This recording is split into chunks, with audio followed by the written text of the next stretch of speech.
This program features live coverage of an African safari and may include animal kills and carcasses. Viewer discretion is advised.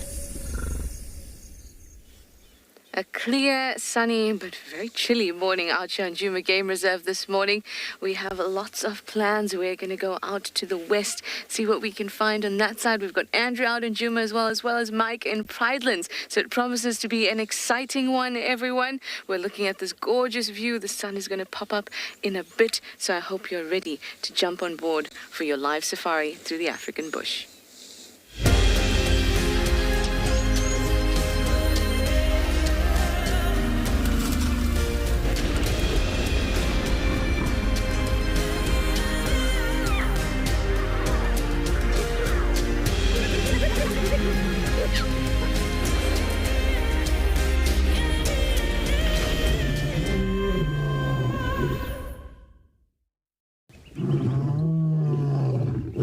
Good morning everyone, and welcome aboard onto my game drive vehicle. It's wonderful to have you here. We are, like I said, on Djuma Game Reserve. We're in the western portions of quarantine at the moment, and we're going to keep on moving west, at least for now. It's me, Trishala. I have Morgan on camera with me, and like I said, we're in the Sabi Sands here on Djuma Game Reserve. A little chilly. It's about 10 degrees Celsius, 50 degrees Fahrenheit. But that is good. It means that we at least can wait till the sun pops up and we'll get nice and warm. It's one of the things we look forward to in the morning when it's cold, to get nice and warm when that sun comes off and that comes up, and that's why it's nice that it's actually not very cloudy as it has been the last few days. Well, it is your live safari, everyone, so use that hashtag WildEarth. You can also use @FC on the YouTube chat stream. You can hop over to our website and you can register to use our questions and comments box. We'd love to hear all your questions, all your comments, and all your feelings as to how you're enjoying the safari. If you're under 18, please use kids questions at wildearth.tv. Always my favorite questions, the ones from the kiddies. Now it's still quite quiet. I was hoping that we'd be able to hear some alarm calls and things like that with this cold air where sound would travel quite well. But so far I just hear some birds. I can hear francolins, I can hear bearded woodpecker, I can hear cisticulars.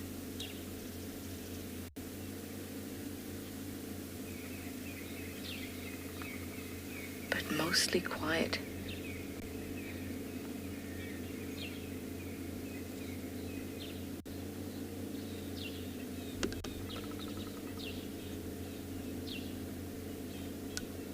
Morning sounds as the bush awakens. Actually, it probably woke up about an hour and a half ago. But we still have these wonderful sounds, and we have a wonderful light. So we're going to get going on Vuyatela Access and make our way to the west. Vuyatela Access has been a road that many of our leopards have been using, from Tavangumi, now Tortoispan. Male has been using that road. We know that Lalamba has been using that road. Shudulu, she's coming in, she often uses that road. Kara uses that road. So it's a good place to look for tracks. Give us a bit of a starting point. Give us a good wipe there. Wonderful. I'm also looking out for some elephants today. So we're going to use Vuyatela Access and then Impala Road Sandy Patch to the south. And stop off at one of the dams and see if we get lucky with some elephants. We had a really wonderful elephant sighting yesterday at Chitwa. But I'm not going to head over to Chitwa today. I'm going to be spending most of the time here in Djuma. Anyway, let me send you over to have a look at the weather in our various locations, and I'm going to get a move on to the west.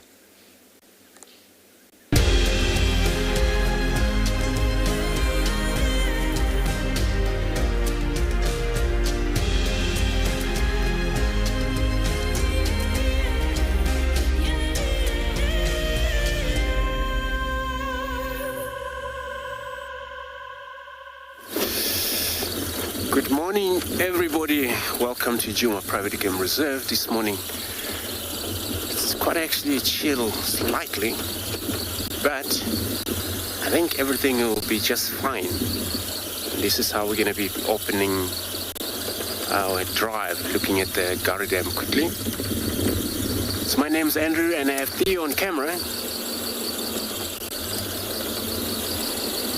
So I'll be checking the dam here. It's been very interesting sound with the lines that were roaring. But we're going to go to the dam just to begin listening whether they're going to call again, so we can able to tell which direction they are. Oh, I got a female. I got a lioness, everyone.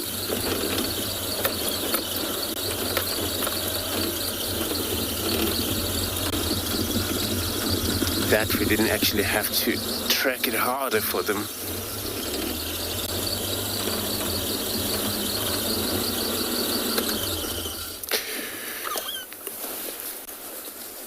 There she is.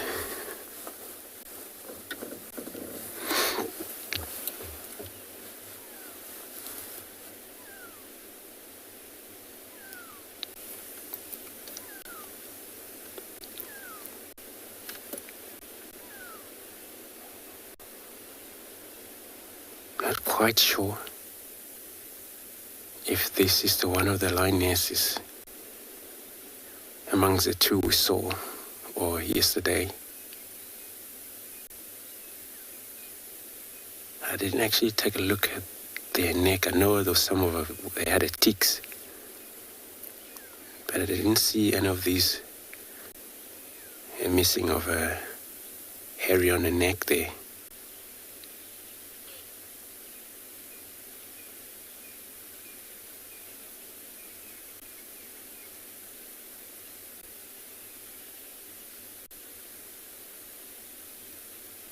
And then it looks like it's just the only one. And then she's been heard calling around here. That is a sign that she lost the other members.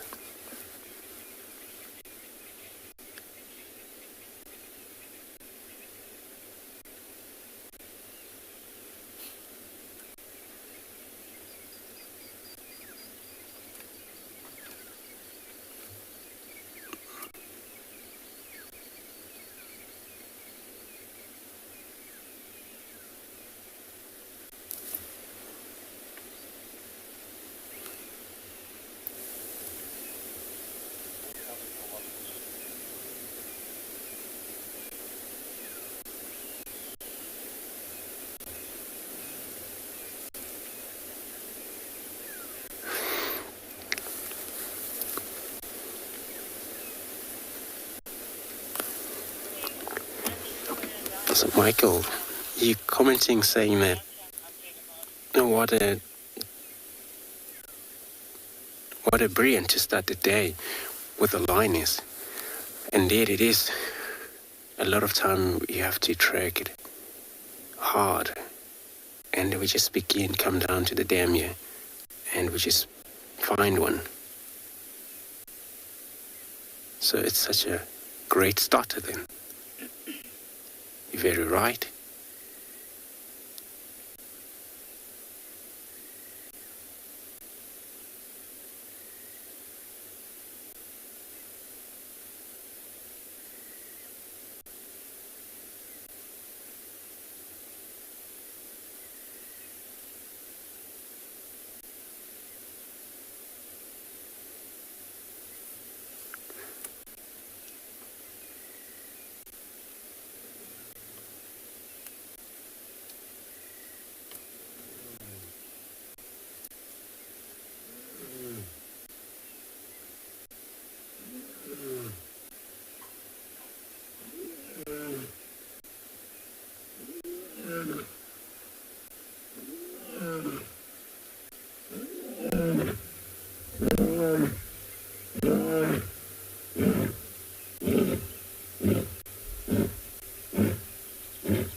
So that was a way of communication.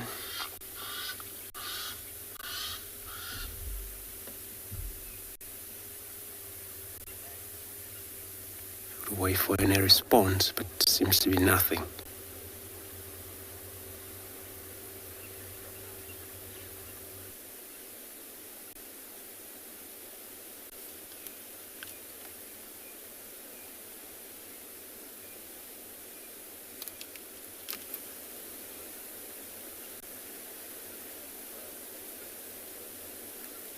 So I'm gonna reposition here, maybe get slightly closer, and I'm gonna be sending you across to Brightland with Mike to say hello to everybody.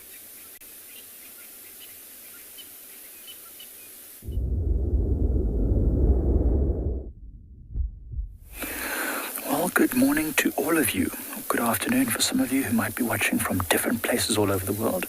It's very cold this morning. Very, very cold, and we're here at Leopard Dam. Hi everyone, my name's Mike Anderson, behind the camera is Craig, and this is Eco Training's Pridelands Conservancy, where we've come here this morning because yesterday, game viewers in this area found Pixie Pan female, that female leopard, and one of her sub-adult youngsters here at this very waterhole, aptly named Leopard Dam. So we've come in this area to see if we can find her tracks and signs and see if we can find her.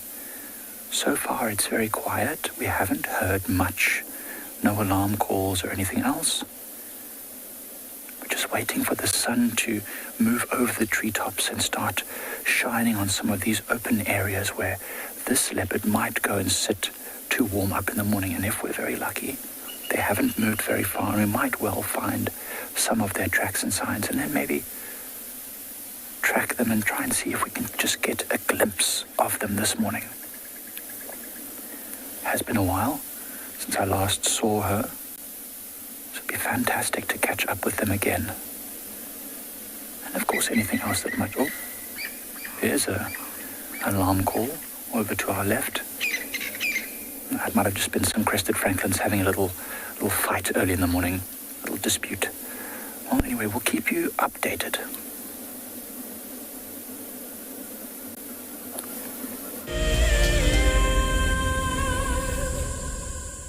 Use tracks because I won't have signal in that area, but you're welcome to.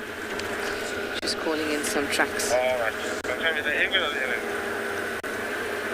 Tracks of Lions, Pride.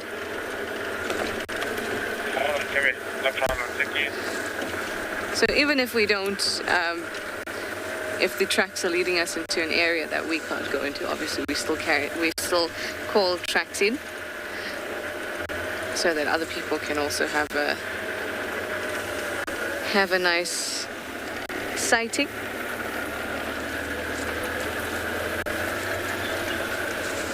Now I have tracks of one female lioness heading straight up the road, and the rest of the tracks turned in here.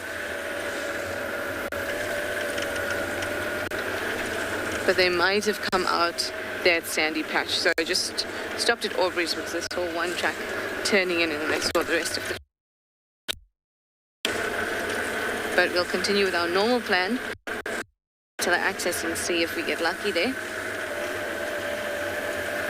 We might even get lucky at the top of this road, considering there's at least one lioness that's was still walking in this direction.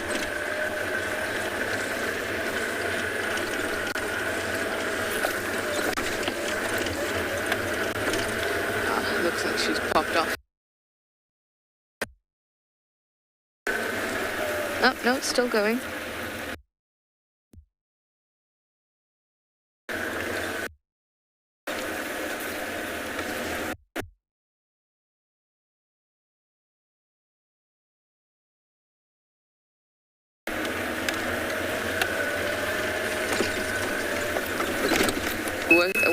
Walking in a pride,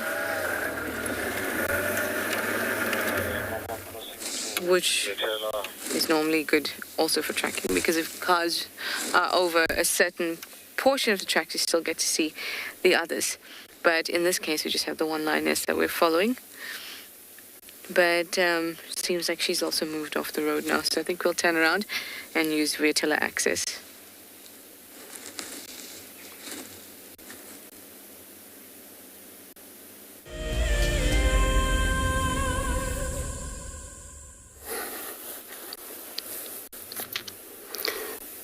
So our line is still communicating.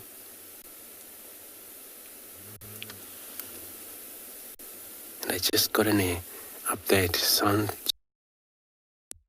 like the other parties had returned from Manuleti, so that hasn't been found. The guys is probably still tracking down there.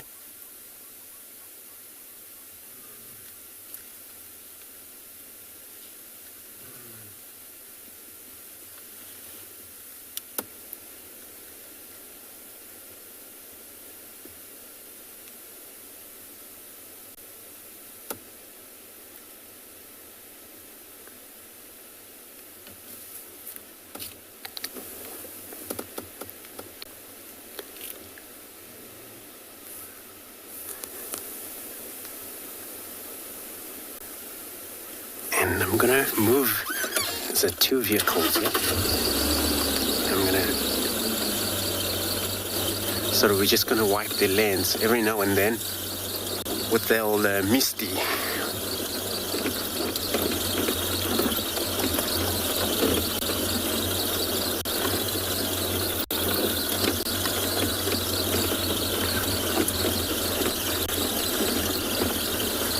Lions has a good sense of smell, as we just also heard a communication sound that she just did. It's a way of finding out whether the other member around want to respond to her calls. They'll probably do when they hear it.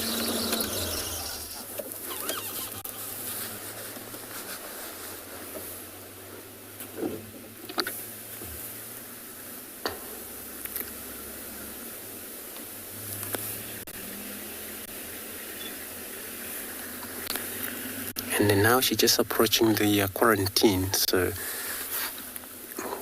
she's moving west a little bit.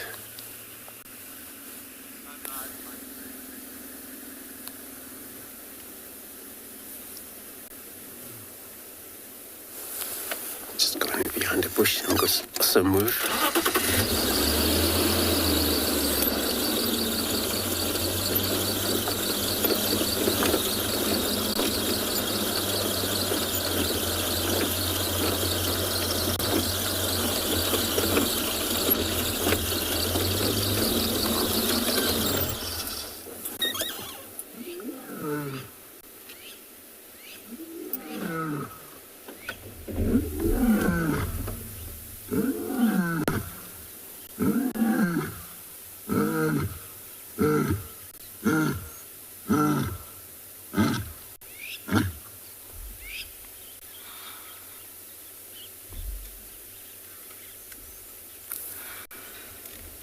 What a beautiful, Brandy, you're saying it's so nice that we still had a visual of a lioness. You're very right, Brandy. We still have a very good luck. I know they separate again, there's only one, but then still the best.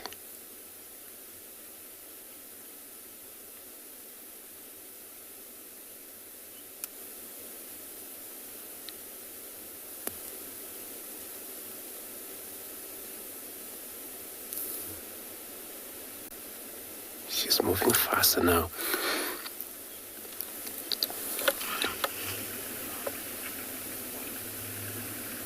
And it's still brilliant morning where the sound still travels further. When they call, sound still travel way distances.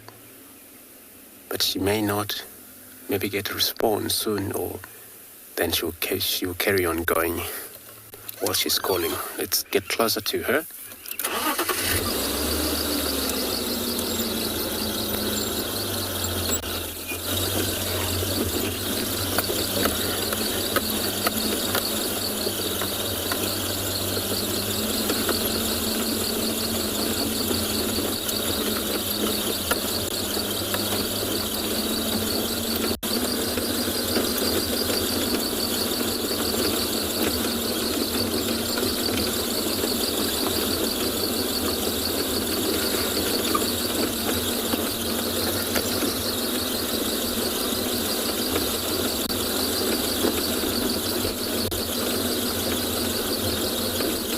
Now she's right at the top of quarantine.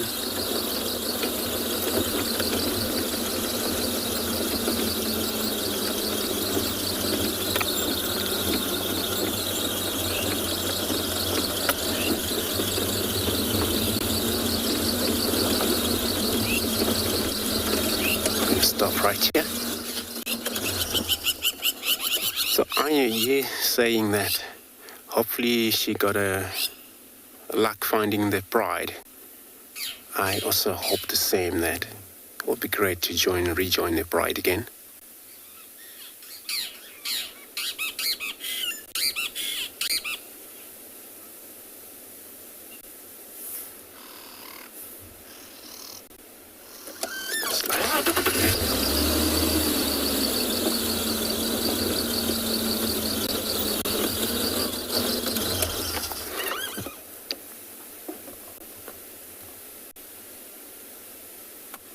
Busy checking around here. I don't know if one of them been in this area, so she's sniffing on the ground.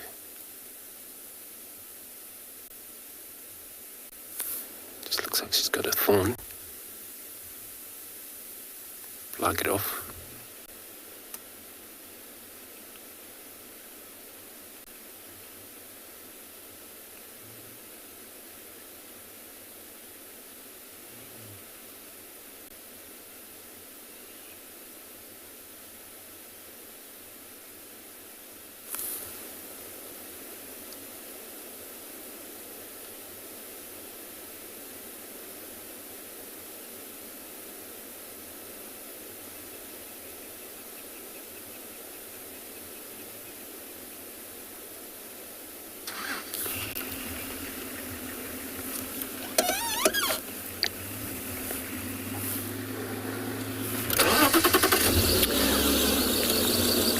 So I'm going to stick with that, see how far she goes.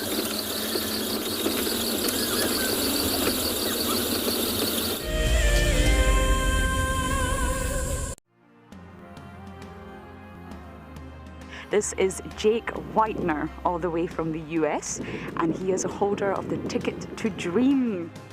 I decided to support and buy the Ticket to Dream to help WildEarth in its mission of conservancy towards animals and the environment. If you want to go on safari with a WildEarth guide, whilst honing your bush knowledge and of course featuring in one of our shows, then head over to our website. And I would highly recommend that people would be involved in that program. Sign up to be a WildEarth explorer and you could be making your first ever on-screen appearance. Ever since I was able to get the Ticket to Dream, I've been looking forward to coming on this drive. It is an absolutely fabulous experience, and it's great. Hi everybody, I'm Tiana, I'm from Johannesburg, and I am one of WildEarth's biggest fans. Been watching for 4 years, DG here from the Ozarks. It's been 4 years for me and I'm not leaving anytime soon. It's given me a time away from the hassles of the city, and it's given me a connection to a place that has stolen my heart, which is Africa. Last year we lost our son, and now we're just watching WildEarth. Love to all you guys. You are reminding us of the role that we play in nature conservation, each and every one of us. You have reconnected myself to a dream that I had as a child to get involved in nature conservation, and for that I'm really grateful for as well. Thank you, thank you, thank you.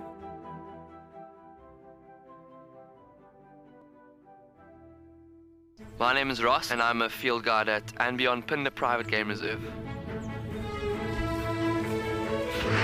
I love getting questions from guests on WildEarth because I love sharing and learning information about nature with new people, and it also makes me feel like you're all joining me in real life.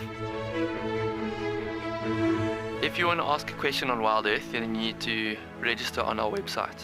Once registered, go to our live safari page and submit your question below our live feed. Again, it's further towards the south of the road. But yeah, I think it was just 3 lionesses or so. Again, sorry, caught me on the Game Drive radio trying to figure out what's going on. I'm seeing lots of tracks, lion tracks all over the place. So I'm just busy calling them in.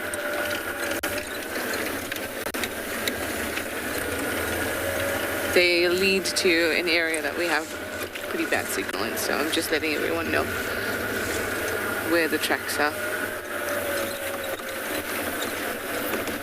So now we have continued with our original plan, which was via tele access and then Sandy Patch, Impala Road.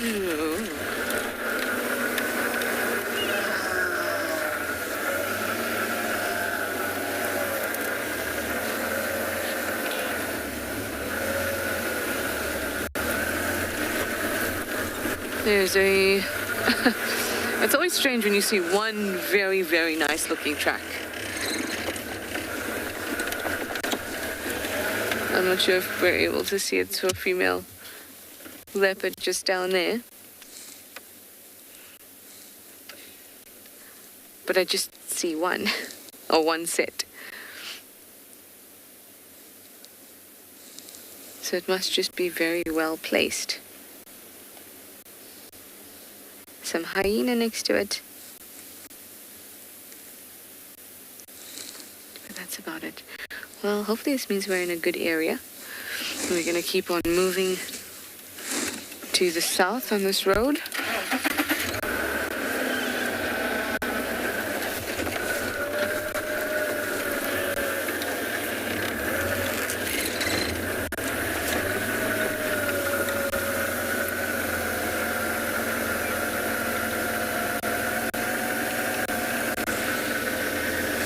Looks like they she might have turned in here. Hi, Jackie. If you'd like to know if hyenas only follow, also follow lions or only leopard, they certainly do follow lions too. They're just a little bit more cautious when it comes to lions, or they won't get to 1 meter off the lion and act like, I'm just doing my thing. I didn't know you were here, leopard, as they do with leopards. They're a little bit more cautious, but they certainly will follow lions too.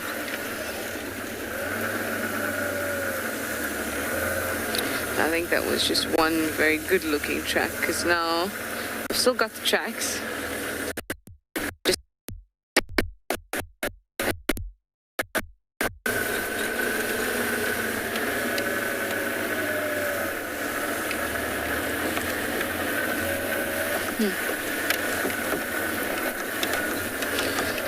I'm going to follow them and see what turns up, and for now I'll send you over to Pridelands with Mike on Bushwalk.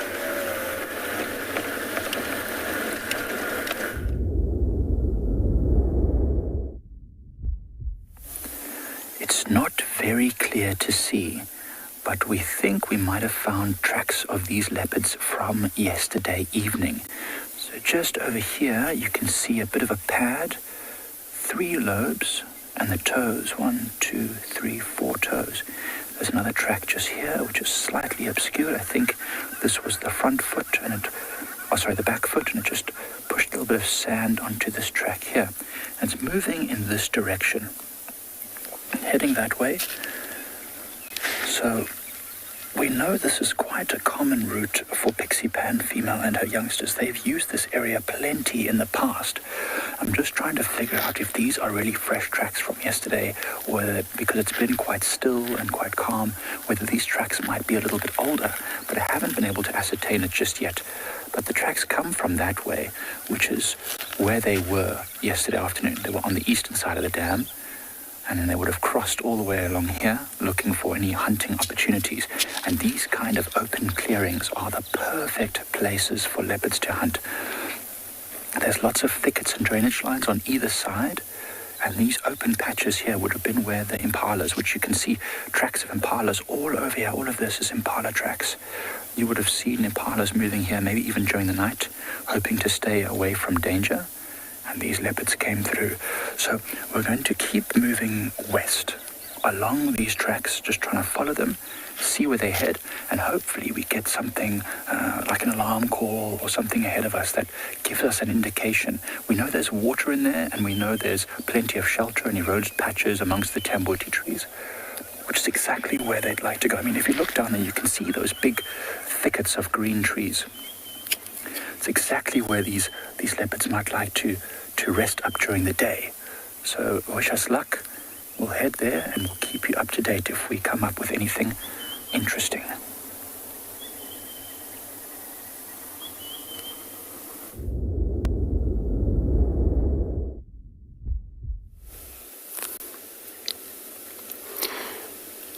We're still sitting here. We're right on the edge of western side of quarantine. She's looking west.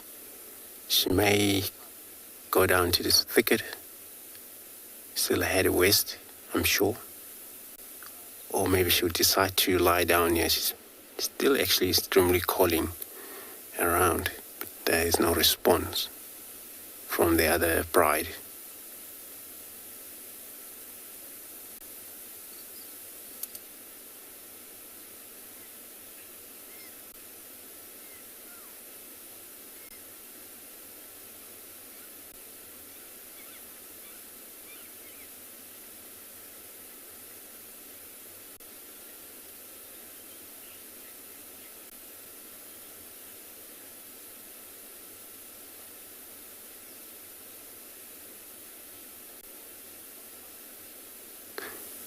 So, Gloria, you're commenting that she saw blending with the grass. Yeah, she do. They, compared to the grass with her color, it actually match color. And this is actually how the winter treat us like this always. The grasses, our grasses, will just turned gray, browny. Because it's the dry season now.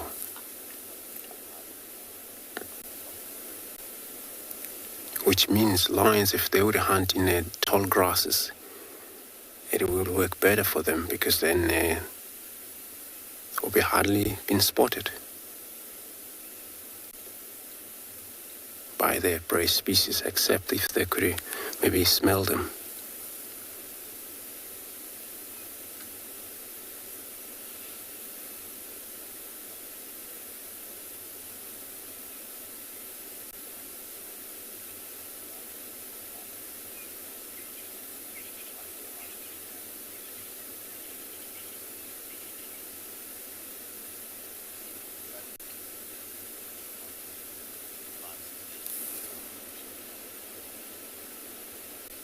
Just listening now, but you'll probably carry on calling again.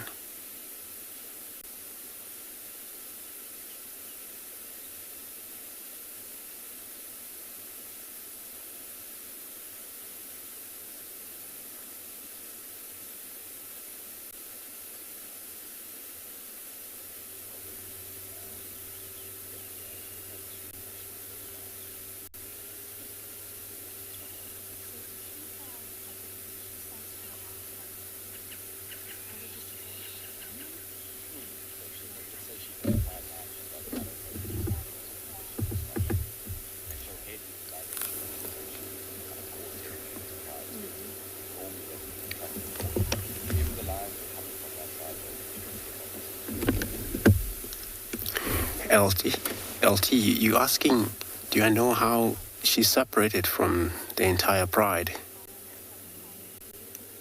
I'm not sure. You see, there were two of them yesterday.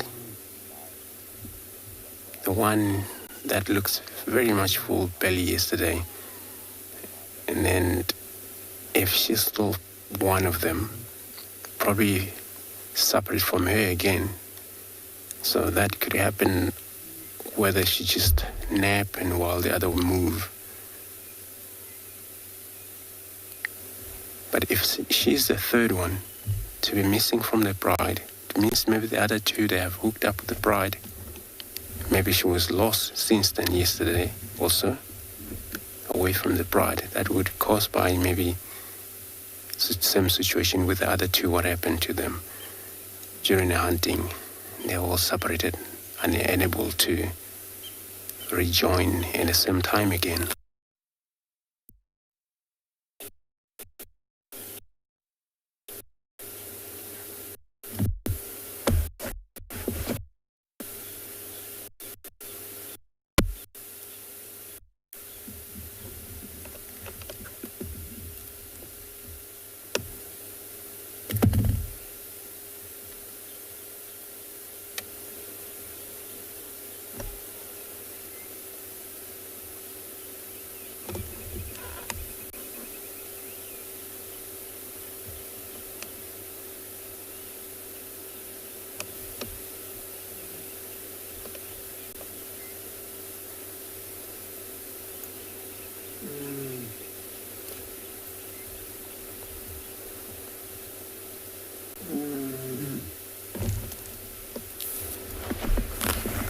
Sorry everyone, with this lens, it's highly extremely cold and they're all misty a little bit, so every now and then it will just cover the screen lens.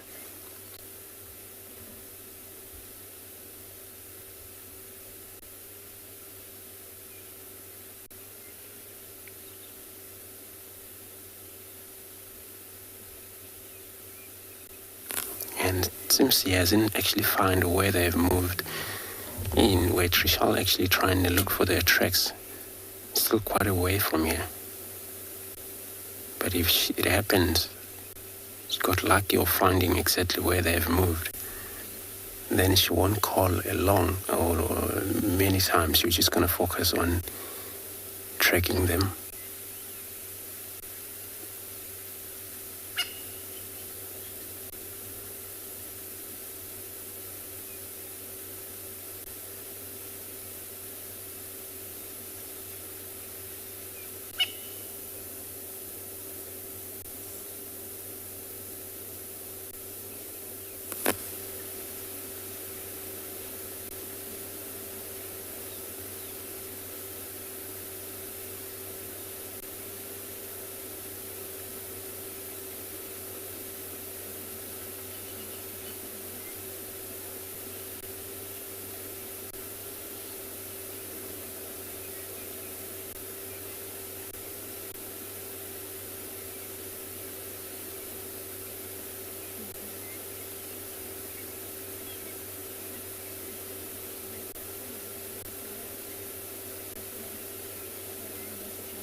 So, Emma, you are asking that whether when they're tracking each other, they should track them using or their scent. Yes, they left the scent behind, and then once you picked up that, she will probably be behind them by their trail where they have moved through.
So we're gonna stay put, see what she's gonna be doing from here.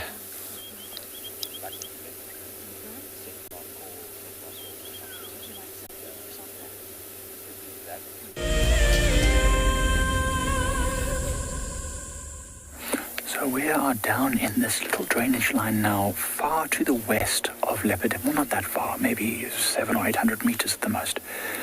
But you can see this is the kind of place where this leopard would walk, because the ground here is very soft.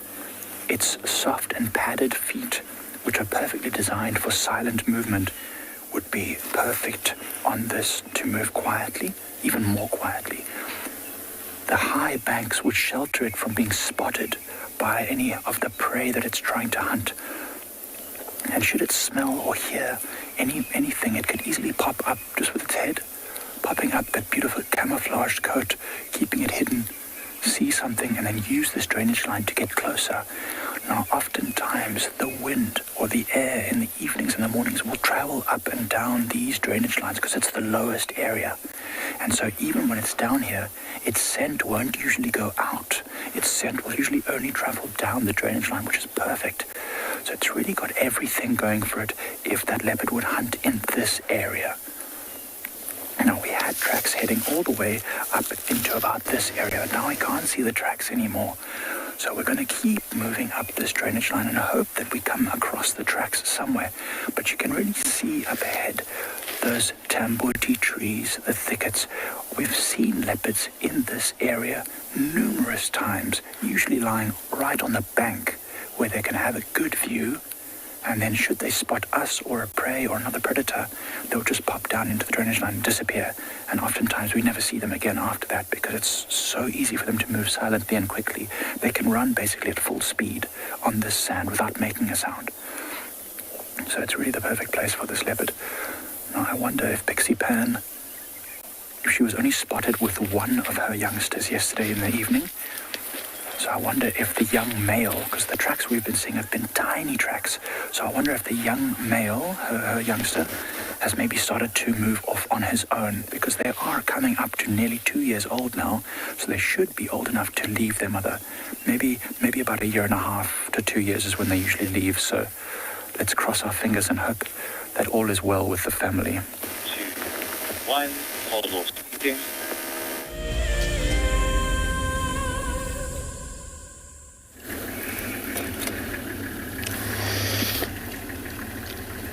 She's still listening, hoping to get a response from the rest of the bride, but she hasn't yet, so she's just gonna carry on communicating, listening all the time while we're around here with her.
A child, you're asking, can a lioness live on her own?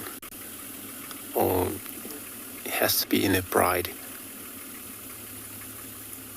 They can live on their own, but it's the only thing that's very difficult for them to hunt and get regularly meal. So when they're in a bride, they cooperate. Hunting and successful quite often happened. But yeah, she can still carrying on with her life alone.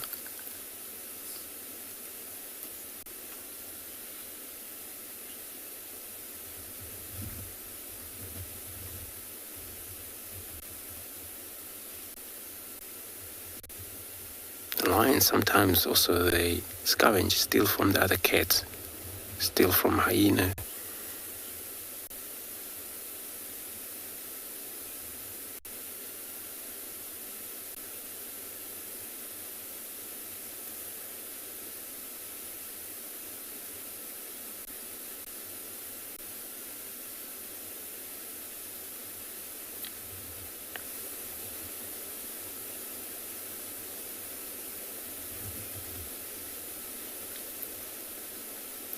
I have seen young male who was separated from the entire pride.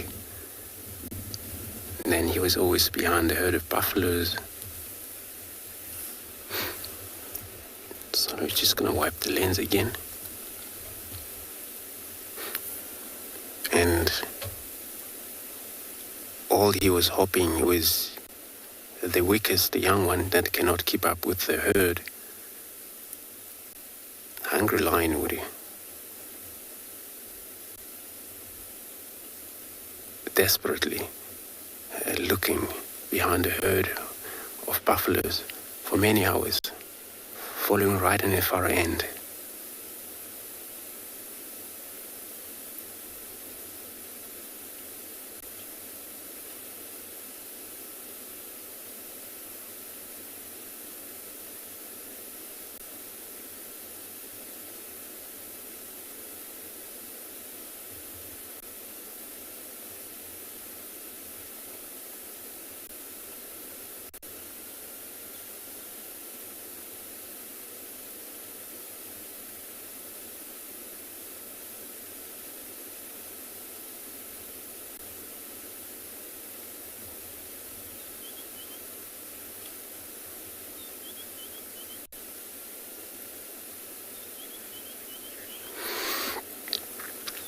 So I'm still going to stay put here.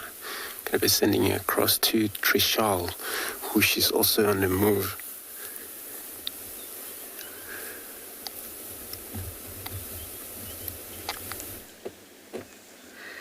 Guys, how amazing is this?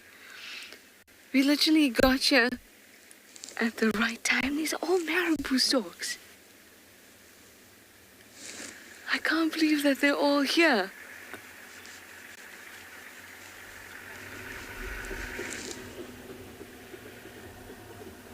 This is amazing. We hardly ever get to see them, and then yesterday we saw so many of them. And now they've all gone flat. I'm just going to move ahead a little bit to give the other vehicles some space to have a look at the marabou stalks too. This is as many marabou stalks as I've ever seen in this area. I've seen maybe one or two before, and actually not in this game reserve, but in this area. So this is awesome. This is just beautiful.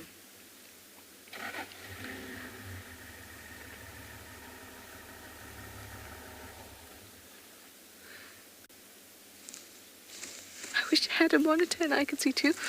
Hang on, I'm going to look through my binoculars for a little bit. Oh, wow.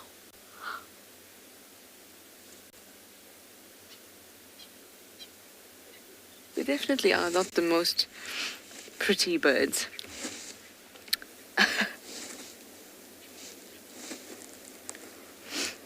And Megan, you say, oh my goodness, what an awesome sighting. Absolutely, this is amazing. This is just stunning. Now these are quite large birds. They're about 6 kgs or so. Obviously, they're a type of stork. I love that, like, bulbous little air sac that they have, and their wispy hair on their heads. Remember that they're primarily scavengers, but they will catch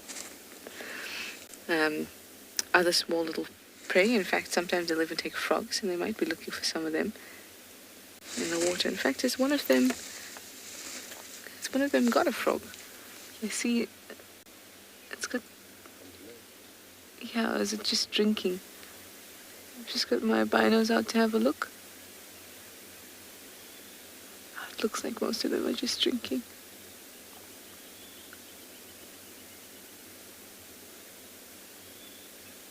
But like I said, they will take small aquatic animals that they'll find around dams and things like that.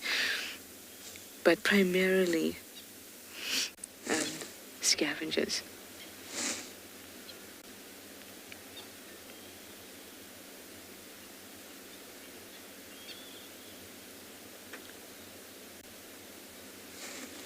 And it is usual to see them in a flock. They are gregarious. But like I said, this is as many as I've ever seen. I think it's as many as most people have ever seen in this area, or in Djuma at least. Because remember yesterday when we saw them, when we had Sabi, the leopard, we saw all of them flying overhead, and they obviously stuck around in this area. And everyone was just going crazy. Like, we've never seen this amount.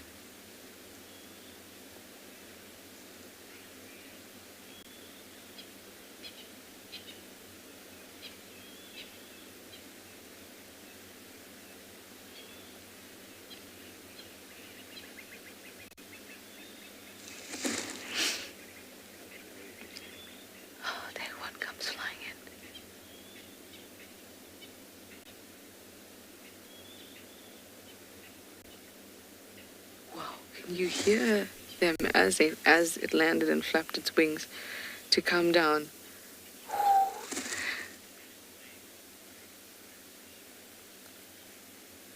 Oh, bit of a fight going on there. Oh, those wings are so long. That wingspan's like 2.5 meters or so.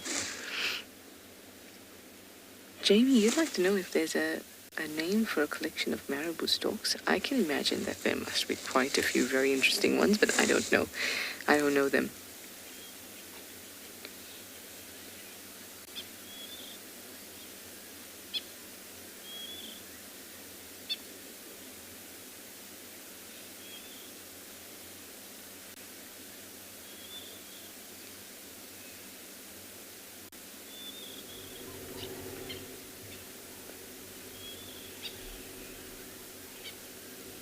Well, they usually rest in usual sites and sites that they've used before.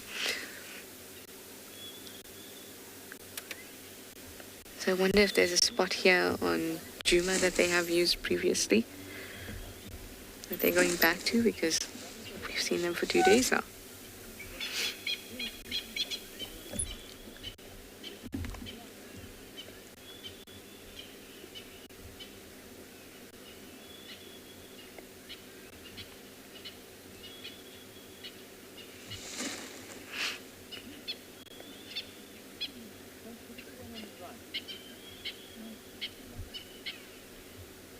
Hi CJ, you'd like to know if a marabou stork has a distinctive call. I've never heard them call. Like I said, this is the second time I've ever seen them, and they're not something that I've seen on the reserve before. So what we'll do, CJ, is when we're away from them, we can pull out the app and have a listen.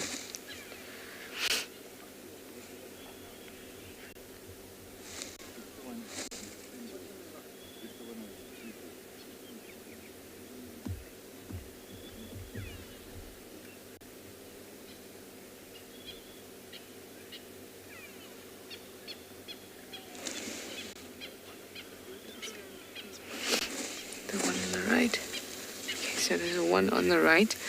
Then you pull the binos out again. It has something in its beak. Oh, not anymore.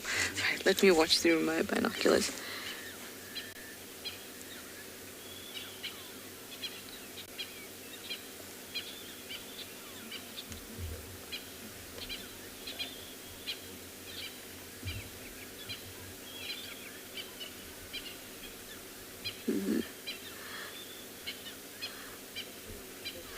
One of them just picked up like this long, slimy thing that probably thought was something to eat, but it looked like it was just a bit of cyanobacteria.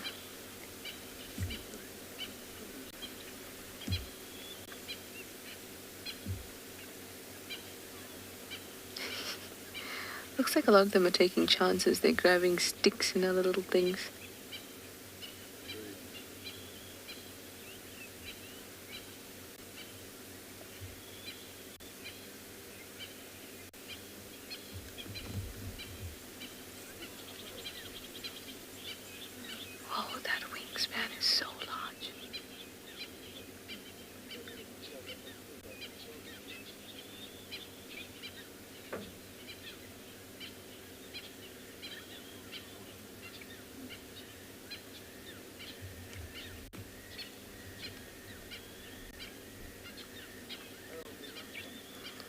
This is a really, really, really awesome sighting and something that I really didn't expect to find this morning.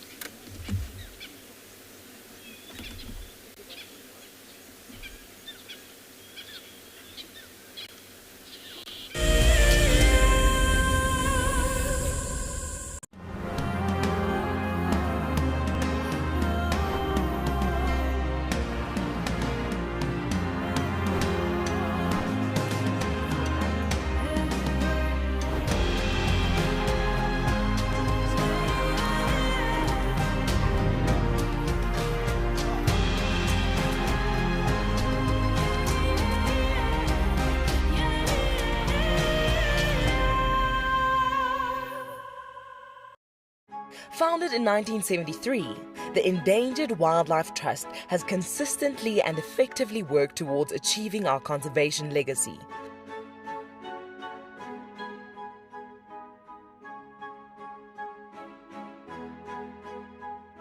Contribute to this legacy by visiting EWT's Get Wild eShop and purchase products with a purpose.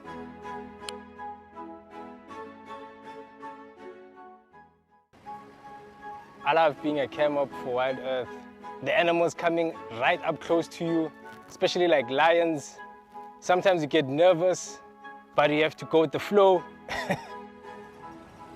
My favorite animal to film is the elephant because of how big it is. But when it's really up close to you, it's one animal that you would say, I really respect you.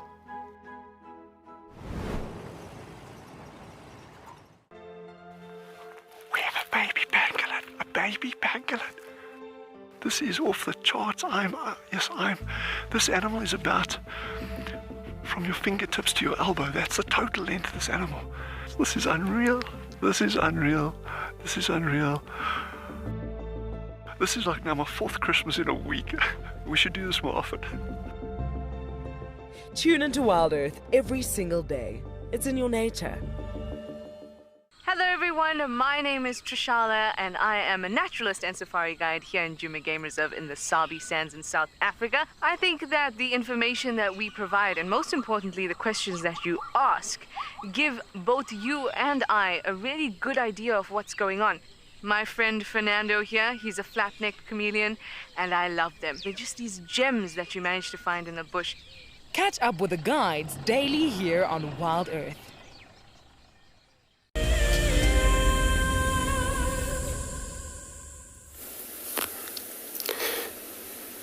So we left the lioness.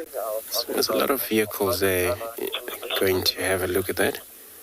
So I'm sure it will be space soon. Then we're going to go return again to have a look at her.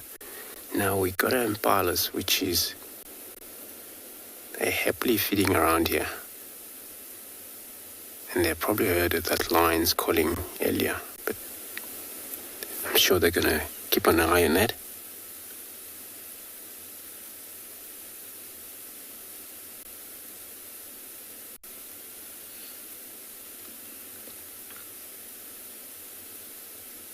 And this is the male that dominate the whole females that we're just looking at right here.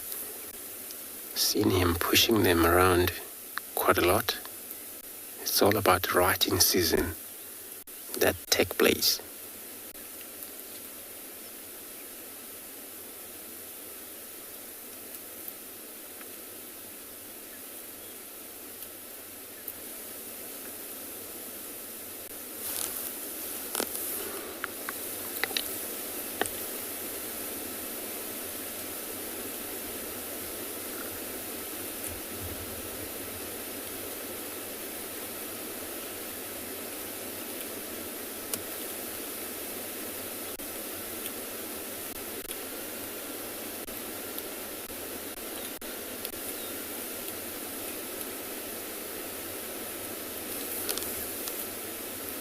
And this is also a browsing time where that tree looks like it's been break off by an elephant.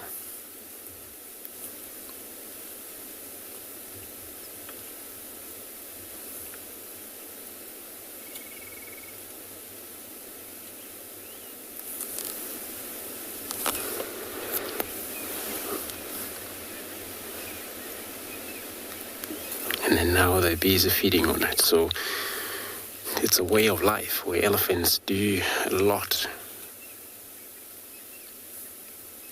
but also to help the other animals.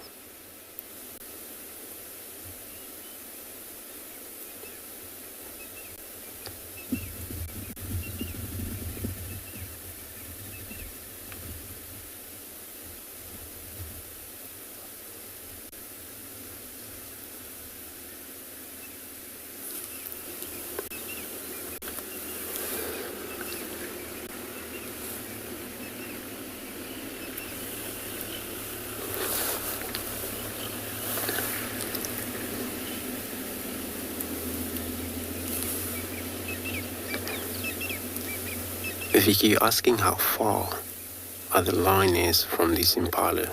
It's not actually quite far. You could see the quarantine from here. So maybe 800, 900 meters away from the bride. It's just on the other side of quarantine.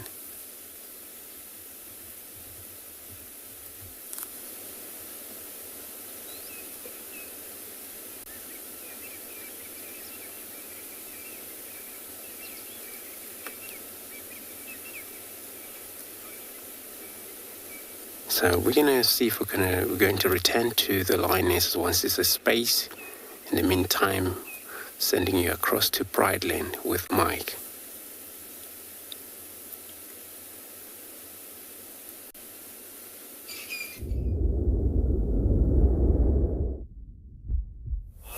So we've been looking for this female leopard and her youngster, and we've come across quite large leopard tracks of what I think looks like a male leopard. It could easily be Pixie Pan's male offspring, or it could be another larger male. But what's very interesting about this is that this male leopard was investigating a nice big termite mound with some really fresh signs of some sort of animal inhabiting this old aardvark burrow here. We checked carefully around. We can't see any warthog tracks, which would be the most obvious choice, but it could really be one of a number of different animals, from porcupines to honey badgers. It could be pangolin, it could be aardvark, it could be almost anything. But this leopard was investigating. There are holes all over this burrow, and this leopard has come to almost every single one of the holes to investigate what might have been inside. Now, it's also not unheard of for leopards to use burrows like this to rest up during the day, or to even give birth to their offspring. Now, this track looks like a male leopard, a large one, so he wouldn't be looking to give birth to anything, but he certainly might be interested in dragging something out of this burrow if the opportunity was there. I have seen leopards many times before literally sitting on termite mounds just waiting for the warthogs to emerge out of the burrow so they can pounce on them. But it's just really interesting. This caught my attention from a distance away when I saw all this fresh digging signs around here. And all the way around behind us, there's also tracks. All these here.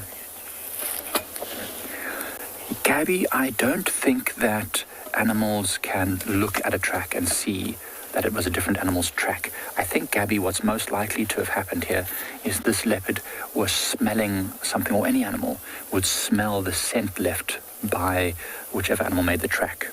And so they'll say, oh, this was a warthog, or that was a duiker, that was whatever. They can differentiate that. The sense of smell is much, much better at deciphering information. Eyesight is usually just for movement and for pinpointing prey. It's really not used for following tracks, for example. Hearing is definitely a very important sense. But I really wonder what was going on here. This is fresh. This is from last night or yesterday at the very least, because it's crisp. It's crisp and it's still shiny. It hasn't degraded at all, the track. So this leopard is around here somewhere. Hopefully it hasn't moved too far. We can't see any definitive idea of what other animals might have been here, unfortunately. I can only see maybe some small antelope tracks just over here. But the search continues. We'll see what else we're able to find.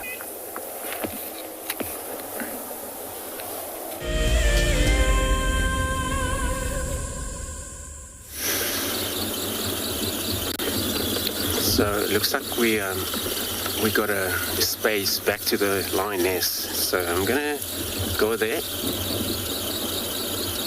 see what she's doing. She's probably still communicating as well.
She's probably worried that she's not entirely sure what happened or what are the other pride doing right now, whether they're feeding on kill. She's got a little pressure in that as well.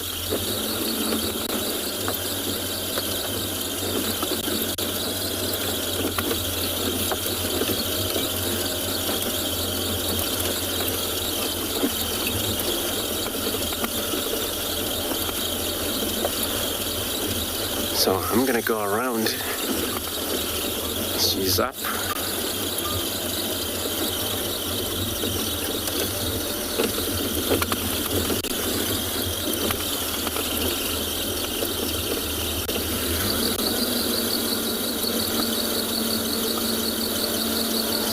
So we arrive in a spot here, but I'm gonna try reposition for everybody.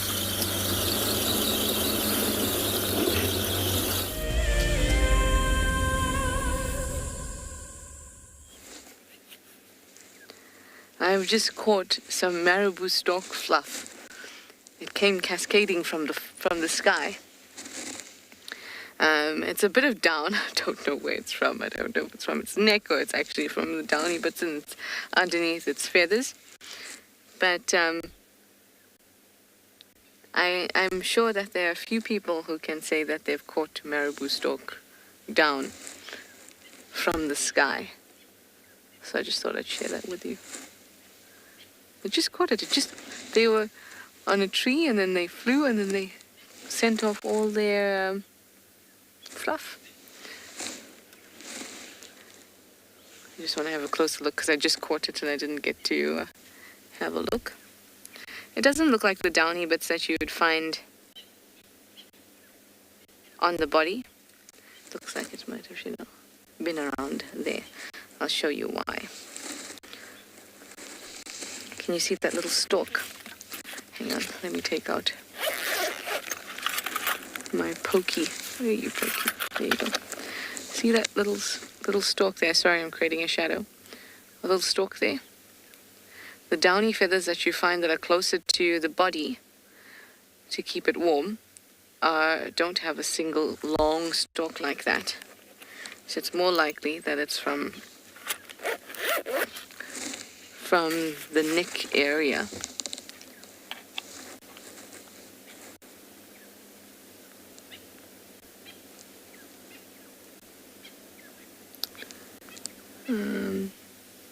Yeah, I would say from that fluff that's just around that neck, but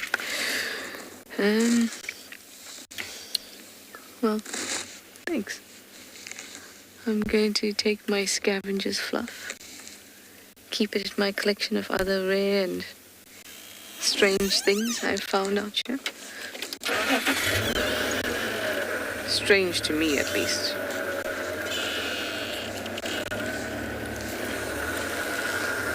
Morgan, do you feel left out?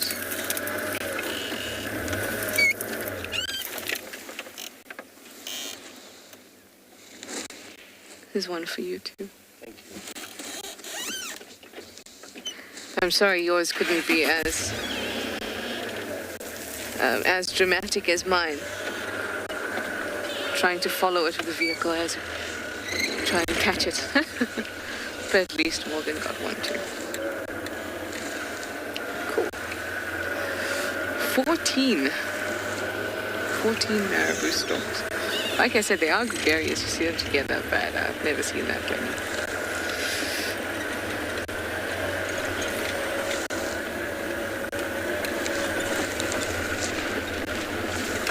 I hope they will make Djuma their home for a little bit. Let's take this road. All right, let me send you back over to Lion and his lioness, to Andrew and his lioness, while I move towards Treehouse Dam.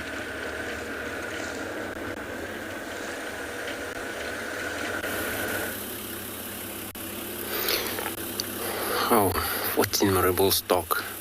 Such a beautiful. So we are still sitting with our lioness. Maybe she's about to call. I'm gonna take that moment of silent at the moment.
Danny, you asking if the other bride, the old bride, will go look for one lioness. If they were near around here and they like the area where she's contacting from, they'll probably come this way. But if then they have a pressure of going somewhere, then they won't gonna come back here. Then she has to find them, or they will respond only by calling back. But if their journey is to come this direction, yes, they will come her way.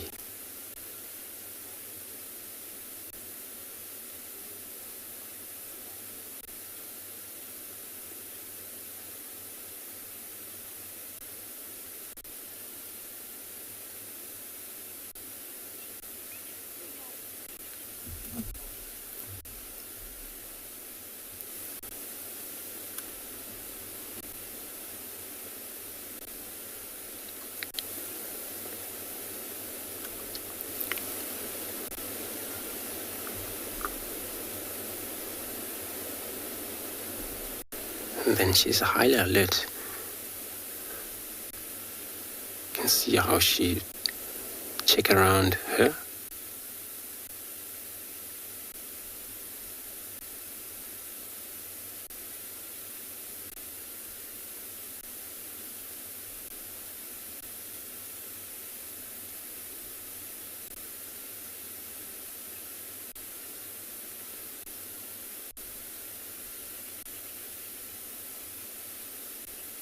If they ever respond once, and she'll know where are they exactly, and she will probably even tell the distances.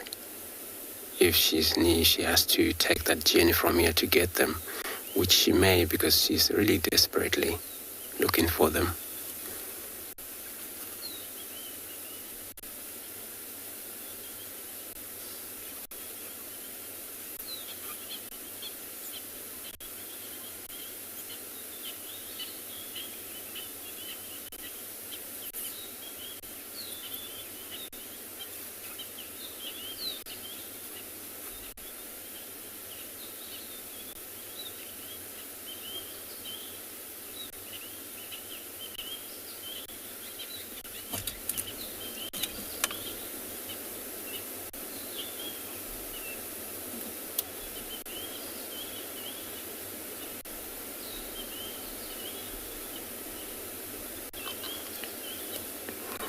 So we're going to stay put just to see what the action she's going to take from here.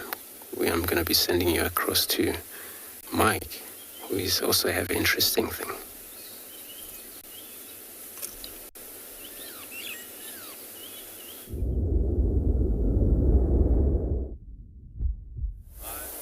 We found a really cool little predator. It's a pearl-spotted owlet sitting in a marula tree, very exposed. It's trying to warm up. It's a small bird, so it's trying to warm up, but it's also trying to stay as still as possible whilst still looking around. There are a few birds in the area that will mob and chase this pearl-spotted owlet away if it gets spotted. There was a drongo a moment ago that was watching it. It's flown off though. Every now and again this bird turns its back to us, or it turns the back of its head to us, and you can just see two dark patches on the backs of its head, on the back of its head. And those are false eyes that might help to deter a predator thinking that the owl is watching it, when in fact the owl doesn't even know it's there. Such a clever little strategy, having these false eyes on the back of its head, because many predators will not attack if they think they're being watched. They'll stand very still. Now, it's not normally hunting during the day. Usually this little owlet, and that's about as big as it gets, about the size of two fists together. Critter Freak, they are the best little owlets. They're so cute, and they hunt little insects at night and in the evenings and the early mornings. But now it's too late, it's a bit too bright. So Critter Freak, this one is very tough, and it's very cute, but it can easily be chased away and attacked by other birds. And, birds have sharp claws and beaks, and so if this one draws too much attention to itself, it'll get mobbed and chased away, which it doesn't want. It will probably move once it feels a bit more settled and warm to the shade of a larger tree, maybe with some leaves, in order to stay hidden away from potential adversaries, enemies. And then in the evening it will start calling again with a beautiful, long drawn-out whistled call, which we often in fact used to entice other birds to come closer to us to investigate. I'm not going to do that now. If I would whistle the call of this owlet, it might well think that there's a rival in the area and then race off to try and chase off its rival, in which it will expose itself to other birds and then be under attack. So I wouldn't want to do that. It's just great to see. We're on the hunt for some predators and we found one. Great success. And there it goes. Just as I suspected, flying off to one of the tambourties just down there, which has lots more shade, lots more green vegetation. Perfect place for it to hide for the day, so let's wish it luck.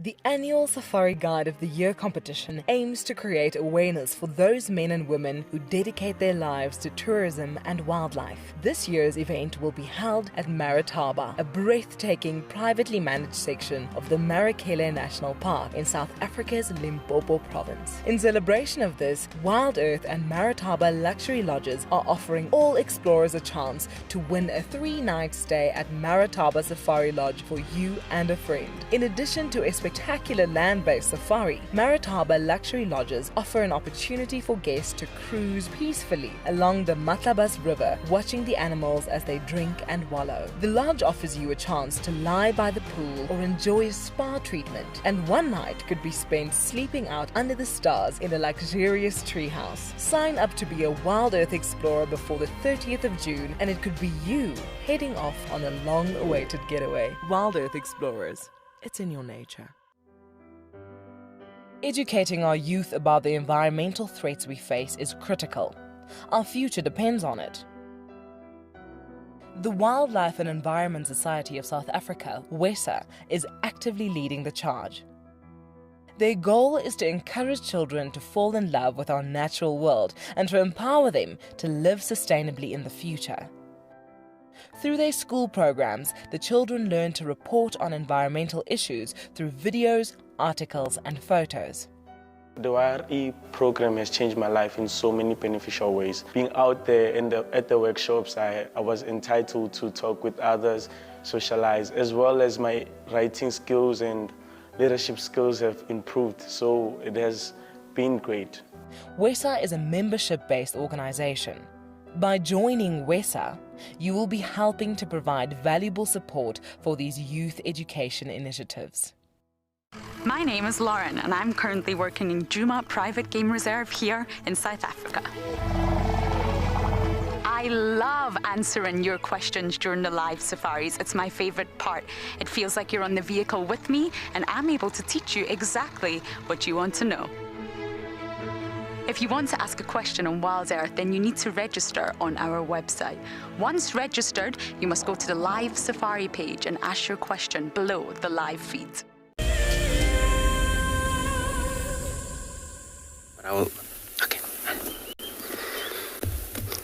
Okay, everybody, we just shift a little bit forward to get a closer look at her. And then she hasn't stopped calling in yet.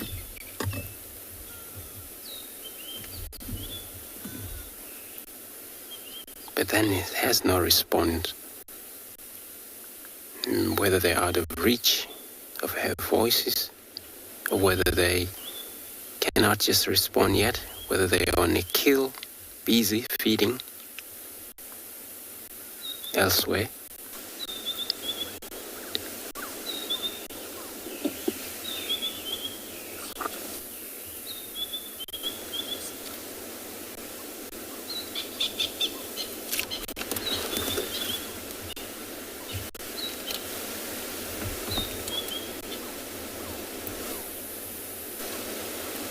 But the good news is that, they're back from when you latest. That happens.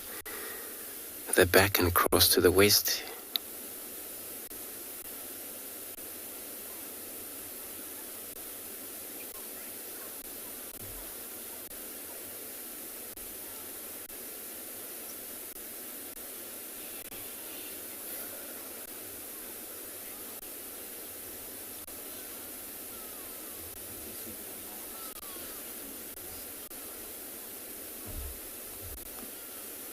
Janice, you're asking if there's something wrong with their fur on the neck? Fluffy like this is actually usual for the lines under the chin, especially.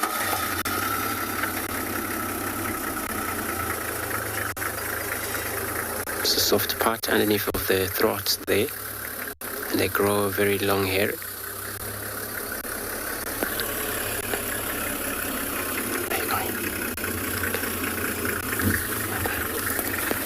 So it is the usual way. And sometimes when you feed on an animal that has so much blood, it's the only first part they get soaking wet with blood, and then hardly for yourself to get it cleaned. There has to be in a group that will be able to help each other clean each other's chick. So I'm gonna stay put. I'm hearing a lot of birds in the background. See what happened.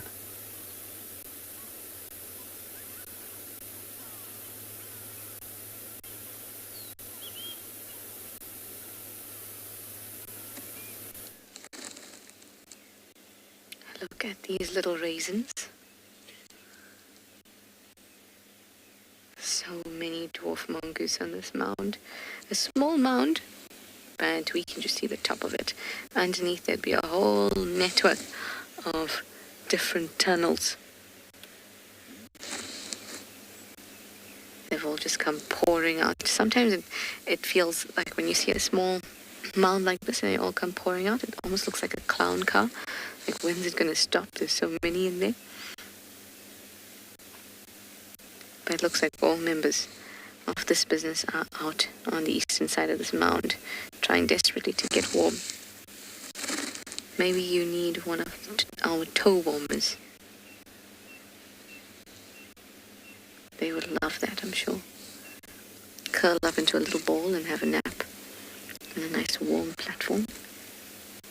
I would certainly enjoy that.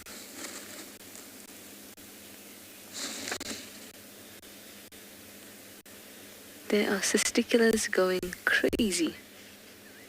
Can you hear all that sound?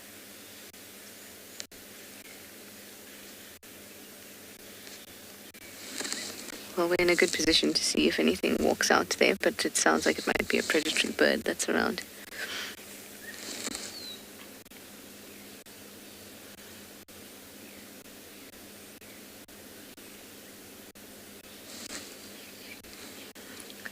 It's just a lot of bird sounds, not calls though. They're just they're shouting at something in the background.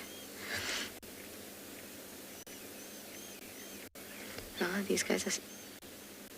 Did you see how all their heads moved when that spell file went beep?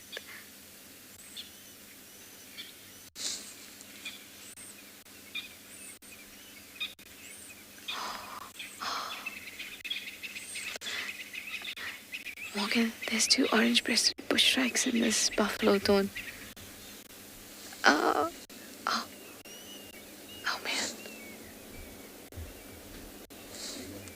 Yay. At least I think it is. Let's pull out my binos. Yep.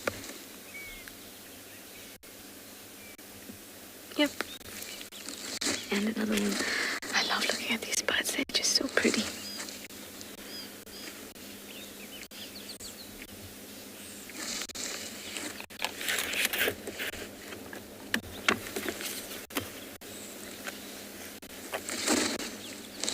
I think if we actually sit around here, we might see a lot of different birds come out. I can hear a lot of them. Isn't it beautiful?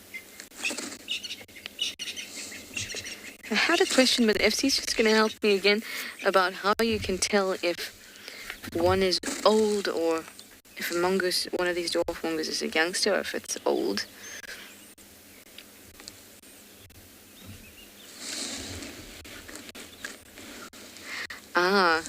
Heather, you are asking how do we tell the difference between if they're old or young because they're all so small.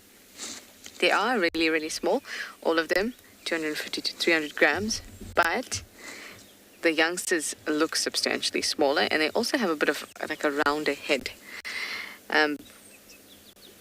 It's difficult to tell if you don't have something to compare them to, like another adult. But they are substantially smaller. And like I said, they have a big round head and their bodies have not quite caught up with them. Now, if they're old, as in a mongoose who, within its context, is elderly, I'm not sure what that would look like. They have a longevity of about 6 years. So I'm sure, I've never seen one that's losing patches of melanin or anything like that. And really, when we say that's the longevity in the wild. So if someone has a dwarf mongoose that they take care of, maybe they are still wild, but they're in their area or something like that. That's the best way to know what an animal who is old looks like. Because most animals don't die of old age out here.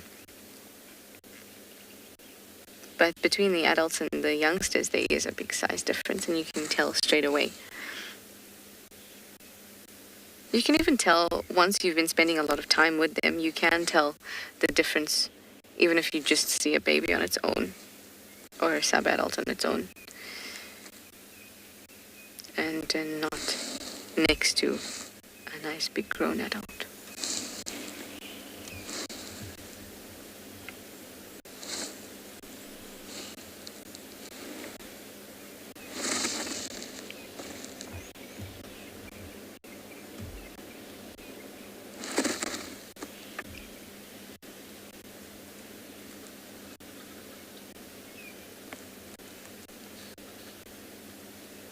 I love how alert they are, but they also look like they're in charge. You know, you don't ever rock up here and think and not feel their presence. You always feel their presence because they have a strong one.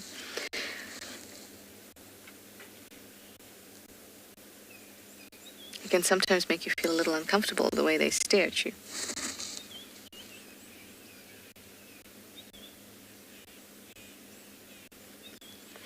Hi Betty, you'd like to know if dwarf mongoose are scared of other mongoose species because they're so small.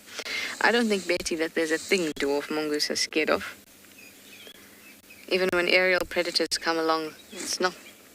They have more of an air of irritation as opposed to fear. Oh, bit of a yawn there. But they are communal, gregarious, and they are highly social. So remember, it's not just one that another mongoose has to deal with, like a slender mongoose, which is solitary, but it would have to deal with the whole lot of them. Now, different mongooses' territories do overlap different species. Now, banded mongoose are larger and are also very social. But I've not seen them clash. They don't often, like in this area, there's not too many banded mongoose, but there are some on Zoe's Road. So it is possible that they could clash, but I can't say I've seen it. Perhaps they just try to avoid each other. I'm really not sure. Lots of grooming, yawning, stretching.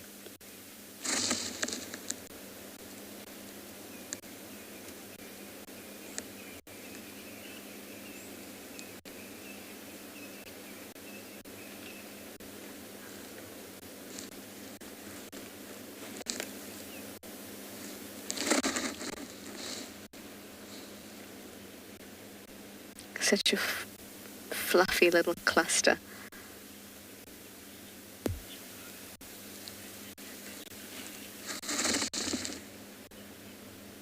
Hi, Jakarta. You'd like to know what's the average number in a mongoose family? It can range pretty much anything from about 10 to 30. With obviously there being outliers. It can be quite large and they can also be quite small.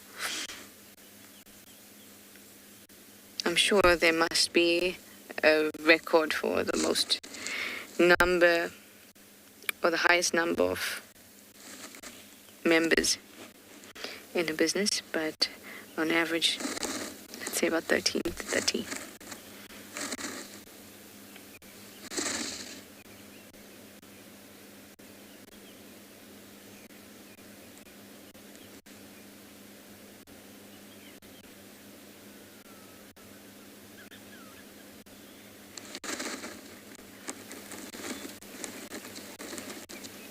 Here there's maybe about 16, 17.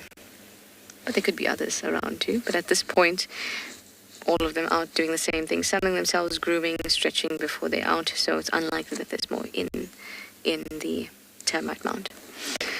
Anyway, this was lovely. I'm going to keep an eye out now for some other pretty birds that might come along.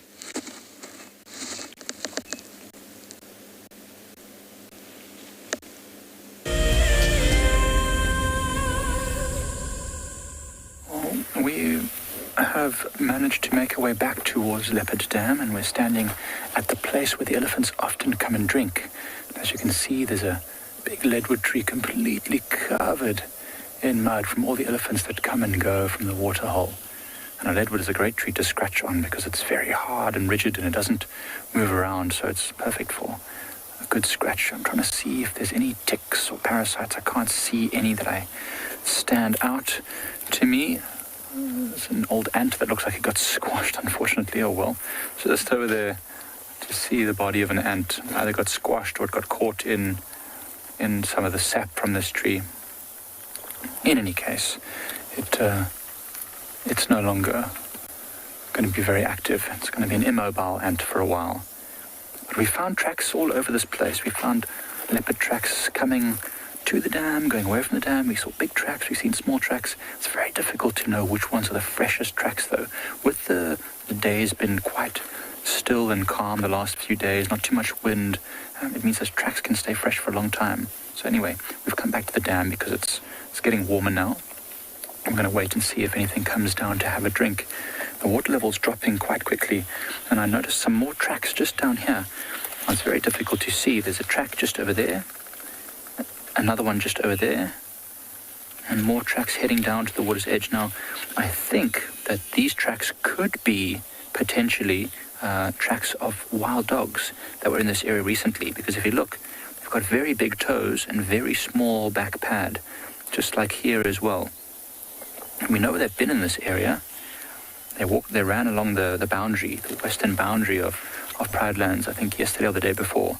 So they might have come here to have a drink, which is always fantastic to hear.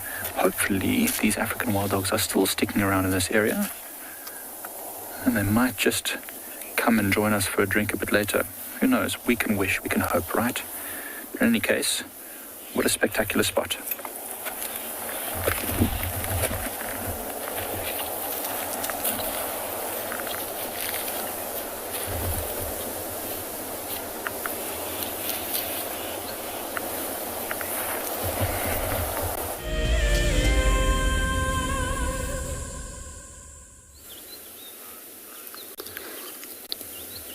So we are here still, watching our lionesses. She looked at it back there, and she's still looking further down there. That's where I heard a bird earlier going a lot.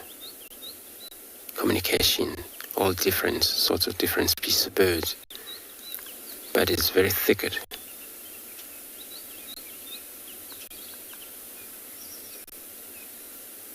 So we're not sure what was happening there.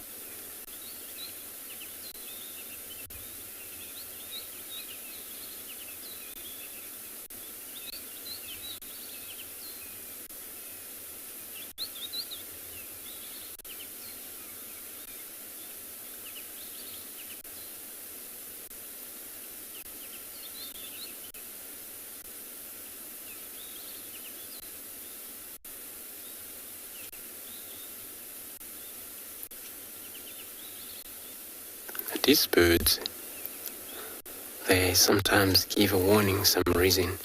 If there's something dangerous to them, they would shout at it. Anything from cats to snakes, owls, these eagles sometimes. That's what they shout about sometimes, but we're not sure. We're just gonna keep on listening.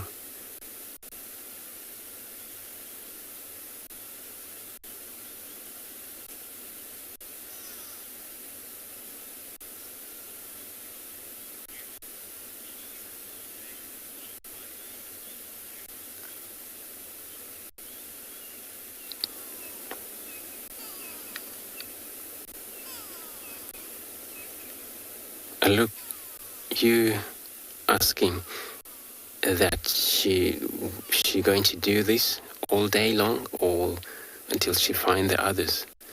She may give up if sun get hot, and then this is where now she will realize whenever it's too much, it's too late, around 11ish, 12ish, a sound may not travel far away, even if she calls. So she may give up that time and take it easy until afternoon again, if she don't find them this time.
So, Mahlori, you asking if she part of the Talamati Pride? Yes, they're the one that came this way, and by yesterday they crossed into Manyeleti, but by look like the tracks leading back to Sabi again in part of this area of Djuma. I'm not sure whether other guys have spotted the tracks, but indeed, yes, she's part of the Talamati Pride.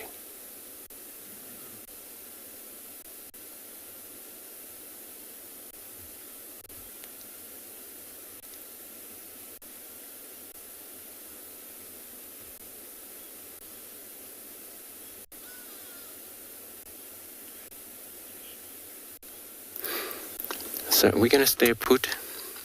In the meantime, I'll be sending you across to Trishal, who she's on a move.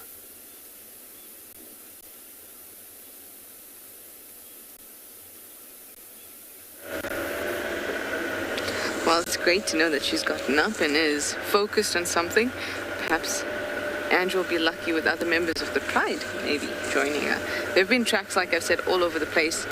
I even saw a set of tracks on Savage's track just now. They didn't look great, they're probably from last night, but it seems that they were all over different roads, and single lionesses can then come together, obviously coalesced around Aubrey's.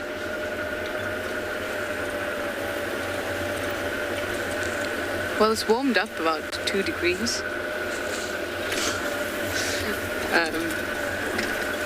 Still very cold in the shade. Again, great for the movement of predators, not so great for the movement of Trishala.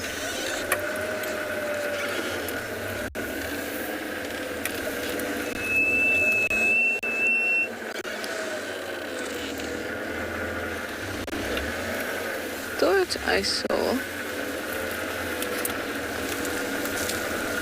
I don't know what I saw. I also saw a tail, but I thought it was a warthog.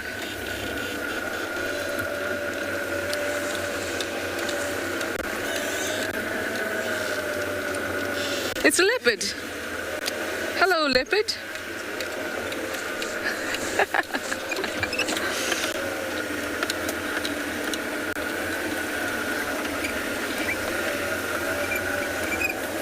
Who are you?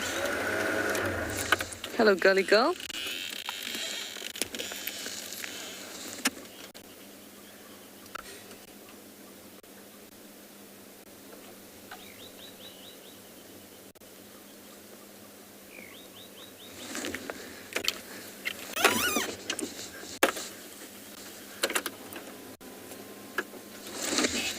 Well, would you look at that?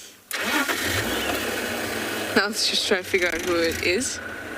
Come on, turn around. All right, let's get in front of her. She looks quite large. My first gut was Tlalamba.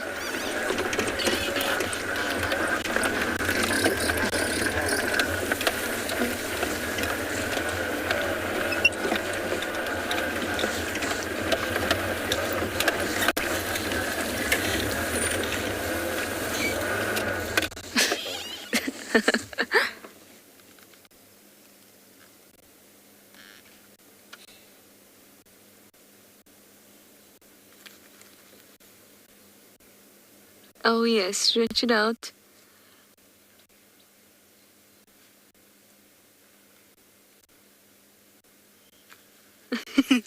Critter Freak, you say what a great surprise for us too. It's so amazing when I first looked, I thought, oh, is that a warthog? But something in your brain tells you to just go and check properly.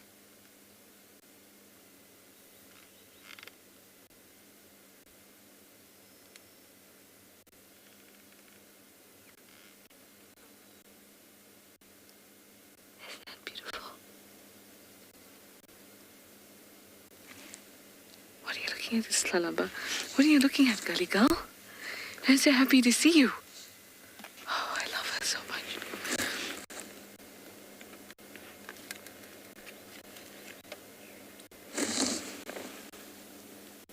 Oh, what I was saying is it's so amazing that your brain, like, you see something, you think it might be this or it might be that, but when there's something in your brain that knows that you've seen a leopard, I'm gonna go check again.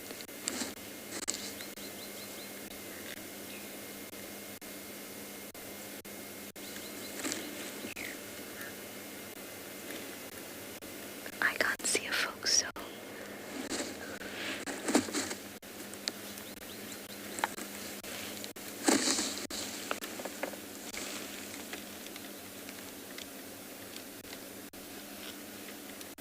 She's right behind the vehicle.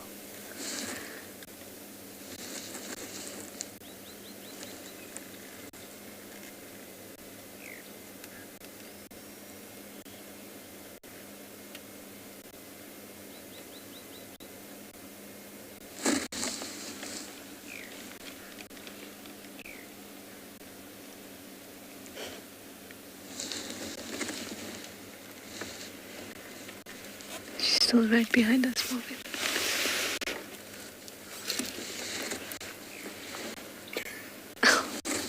What are you doing? Well, I can't move because obviously she's interested in something.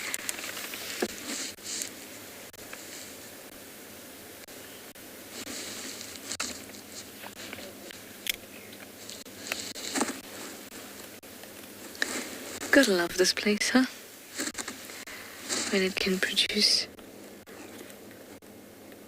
the beautiful just out of nowhere.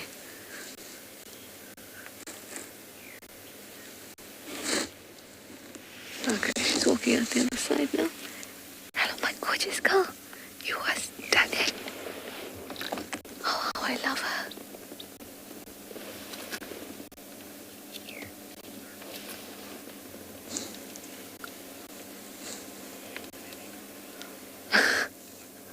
Piper girl, my thoughts exactly. You see, Princess, what a big belly.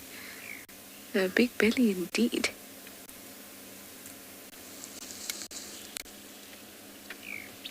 We're going to call it a food belly for now. See how these things go, but that is a huge belly.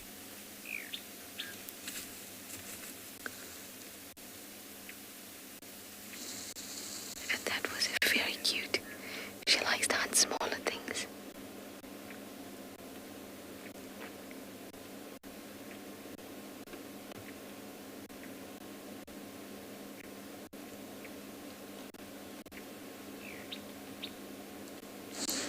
I think let's get out on the road.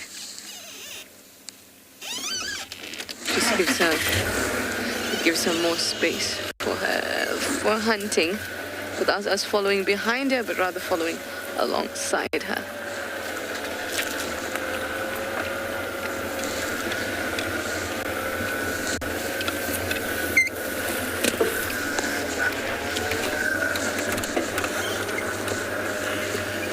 me just call this in quickly. Let everybody know that we found her and they can come through too. Well, first I should probably relocate her.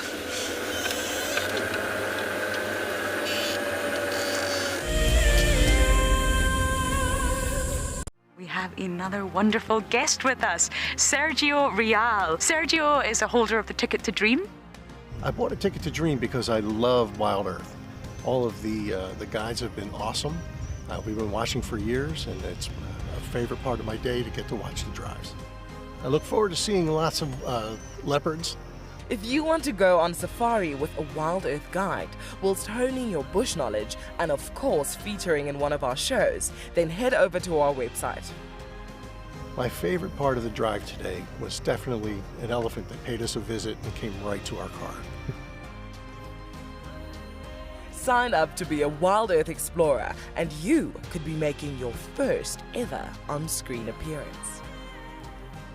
It's amazing being on a live drive in Djuma. It's just fantastic. The scenery is beautiful and the animals are even better.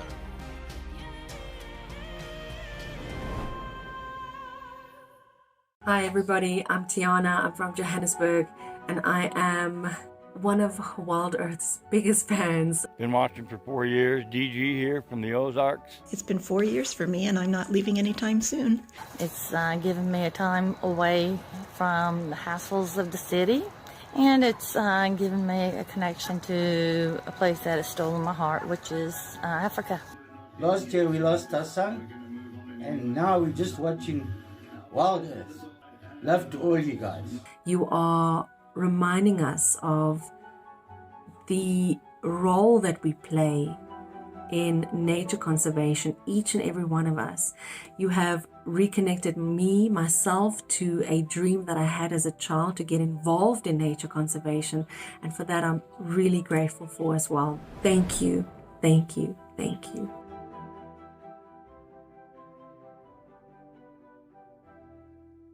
It's a huge privilege to be in these incredible places with these amazing animals. I love filming lions. When they do get up and do something, it's always spectacular. When they are playing, are incredibly fun to watch, especially sabals and cubs. I love being in the bush and working in these incredible places with these amazing animals. We want to bring it to you so that you can almost feel like you're right there and be able to experience it and enjoy it the way we are.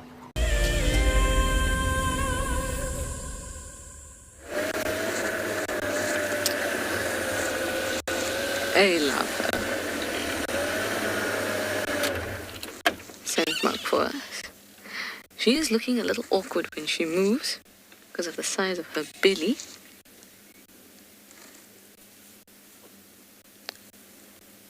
You know, we're all, you guys are all speculating already. I can tell with my spidey sense. But just now she did a little hop and a skip on the road. She did this little jumpy thing, which was very cute and unexpected, but she looked awkward somehow because she had this big belly. So but like I said, we're gonna be very conservative and call it a food belly for now.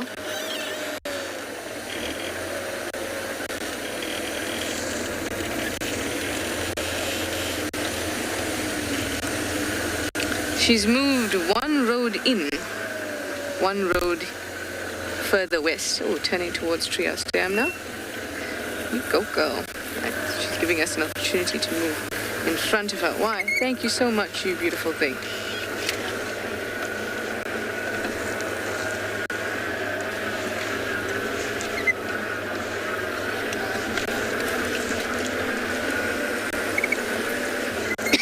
Excuse me. Oh, it's the side shot. Love this one. And we get to follow her like this. And let's pop out here.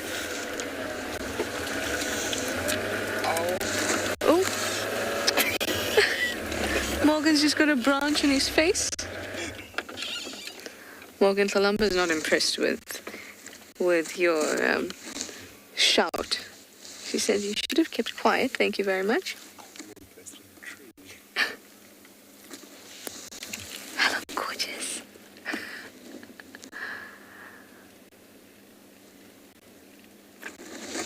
As long as you got the shot, Morgan. Did you get the shot? Well, he's a true cam-up, everyone. Tree or no tree. Morgan's got the shot. Morgan, it's a combritum. There's not even any thorns in it.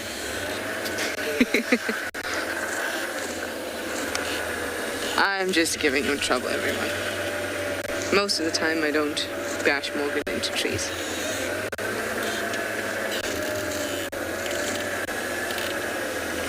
This is very nice.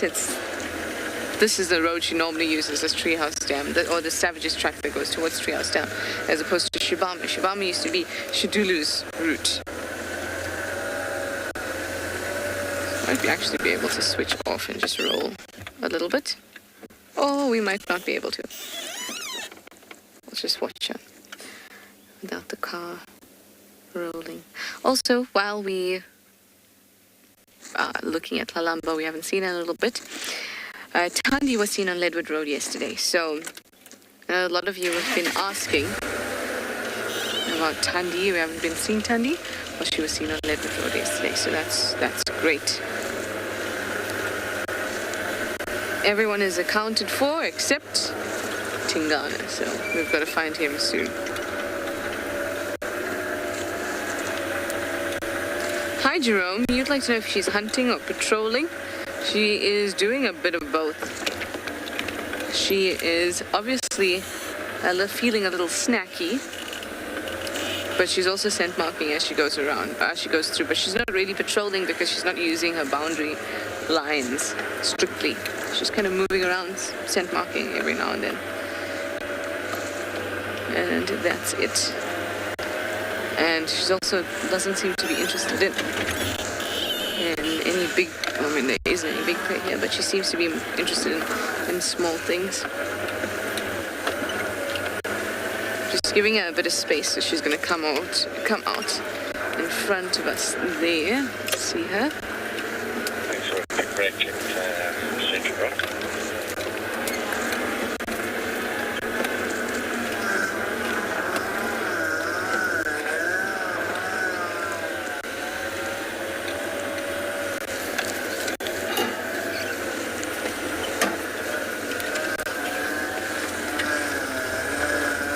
Tell me when you have a view, Morgan.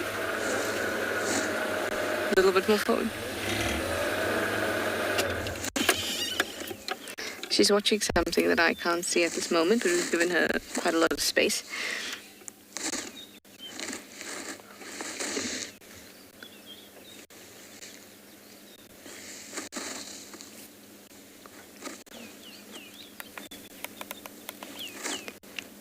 Stations, she's now moved into the block between Taxon's Road and Savage's Track, heading towards Taxon's Road.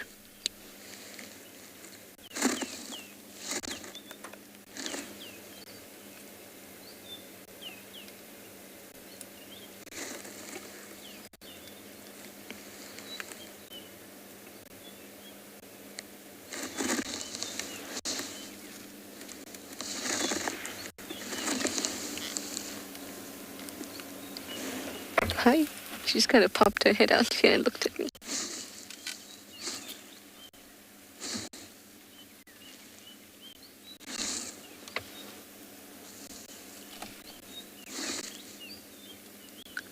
She's watching a Franklin.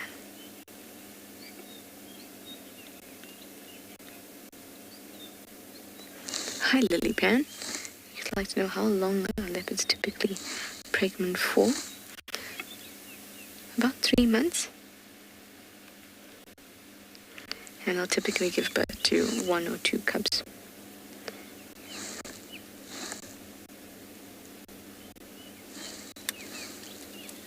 She's interested in some Franklin that I'm moving around here.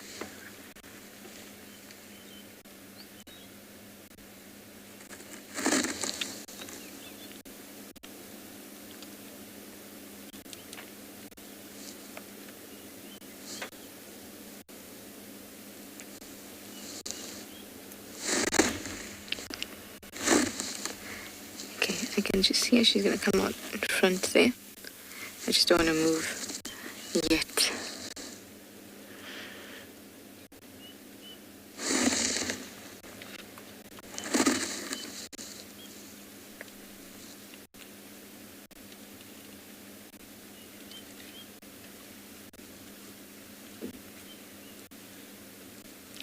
turned around.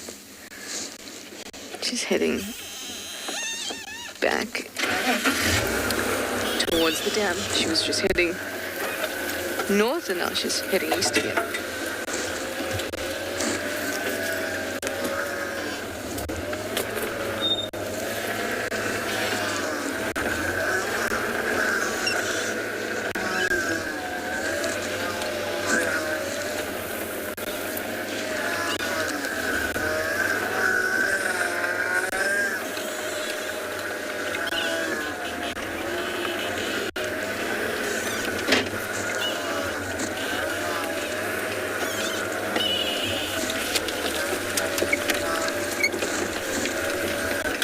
I can't follow her through there, so we're going to go around onto the road.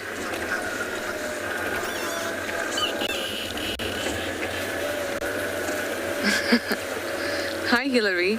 You say that she's looking very healthy and glamorous. Well, I will let her know. She's looking spectacular. I've never seen her in bad condition, though. And that's something we must keep quite close to our hearts, the fact that we've always seen her in good condition. That's very special. She's very particularly special leopard to me. Let's check her through the gap there.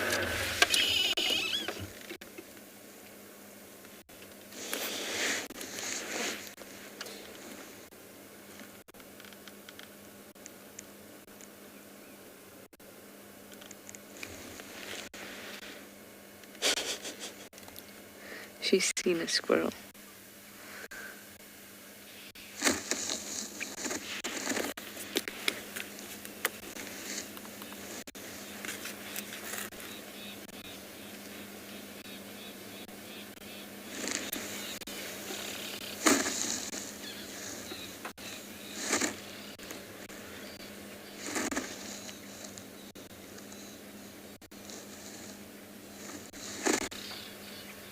Can you hear the birds, sticklers are all shouting, but actually not very close to her. Oh, there goes the squirrel. Oh.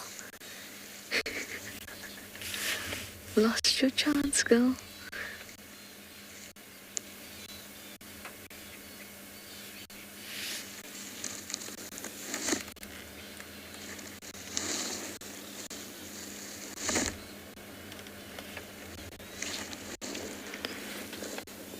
It's interesting that she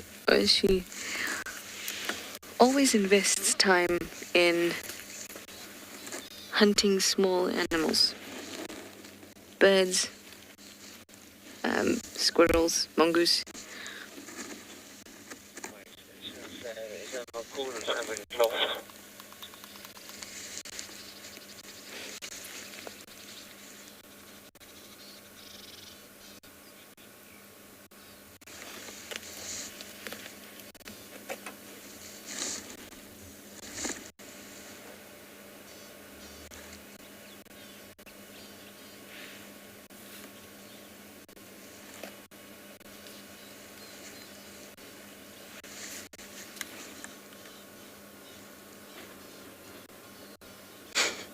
She's looking right at us.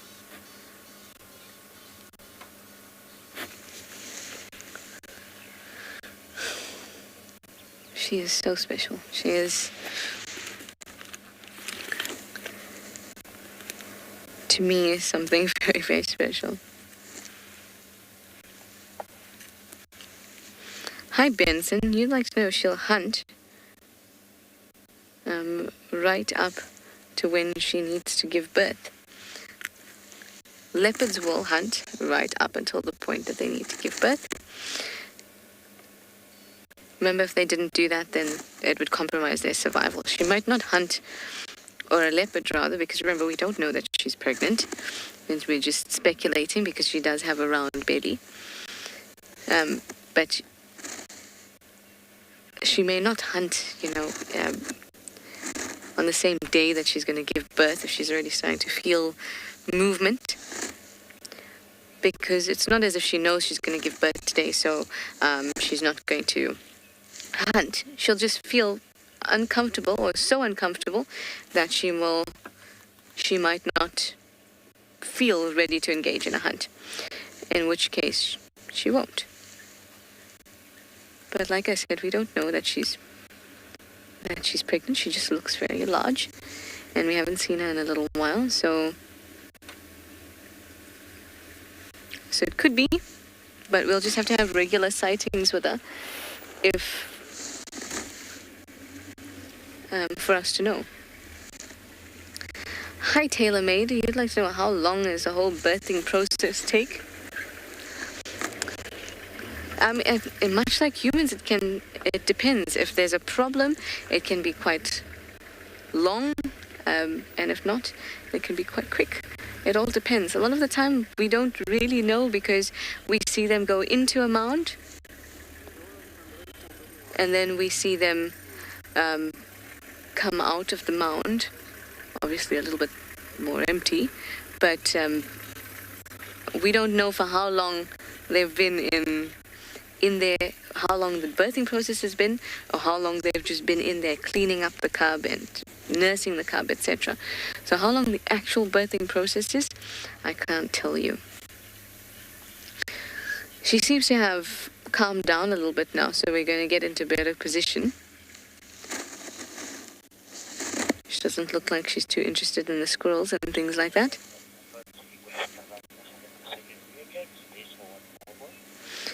So let's do that. Let's turn around and get into a nice position for us to spend what we hope will be the rest of the drive with her.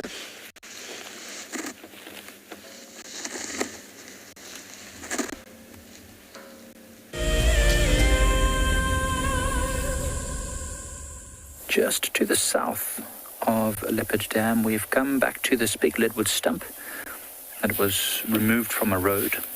The elephants pushed it over, and we found there's still activity around it, which is interesting.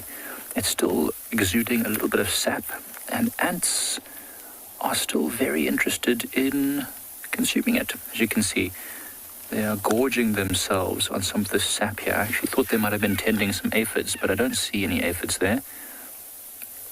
They're literally just slowly eating some of the sap. Now, it doesn't taste very sugary to us, but it's undoubtedly full of nutrients and sugars that these ants will use to sustain themselves. Very interesting to see. I mean, actually, I'm surprised to see that they're still here after so many months. This was the tree that we filmed a while back that had a ton of butterfly and other activities. So as you can see, it's starting to regrow itself. There are little shoots popping up all over the top side of this fallen log.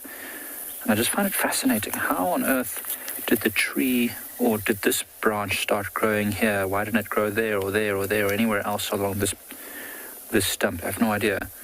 It's never going to be as tall as it once was. As you can see, it was quite a hefty stump of or tree of a leadwood. It's never quite going to grow tall again. It'll just grow bushy and shrubby just over here. There's a few roots still left in there, but as you can see, the cambium layer on this tree is very thin. Just over here you can see it's only a very thin layer, so there's not a whole lot of nutrient transporting happening. So it will grow slowly, but I just really wonder how did it know to grow right over here? And are they going to survive? Is it going to live? Is it going to flourish? Is it going to have more activity? Who knows? Just the fact that an elephant was able to push it over, I find very, very fascinating. Why did it push it over?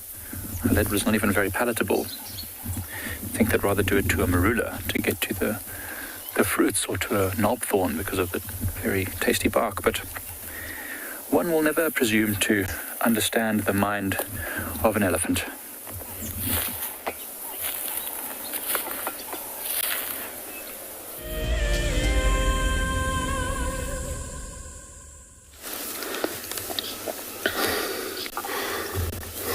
So she's now checking out, I think, heard the Franklin that are alarm calling in a drainage line system.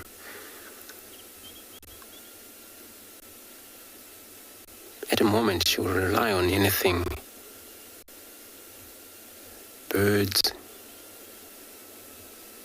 But first, she's got to check out first by looking up in the air.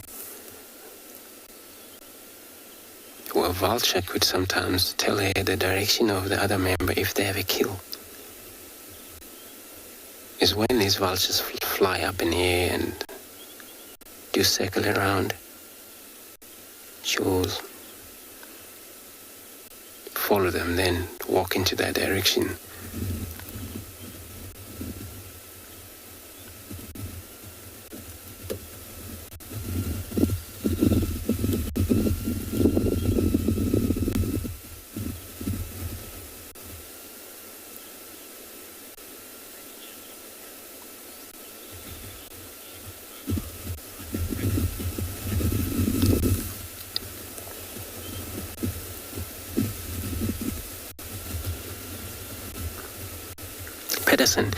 So you're asking it would not help if she was mobile to find the other member. It would help, I think, because then she will carry on as she contact calling until they reach her audio, if they far out of reach from here. That it would help, but then I think she just decided to lie down. And it has been no response in this area since you've been calling.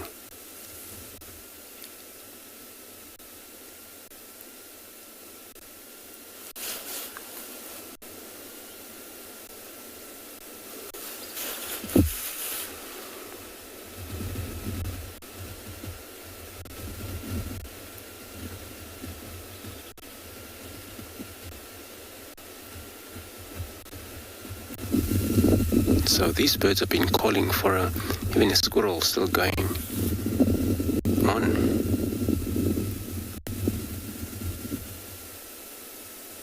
Whether they've seen her, the squirrels can see miles away because she's right in the open.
Yeah, that's a squirrel. That squirrel seems to be maybe spotting her from that distance. So we would stay here just to see what she will react. After the next couple of minutes, I'm going to be sending her across to a tree shawl.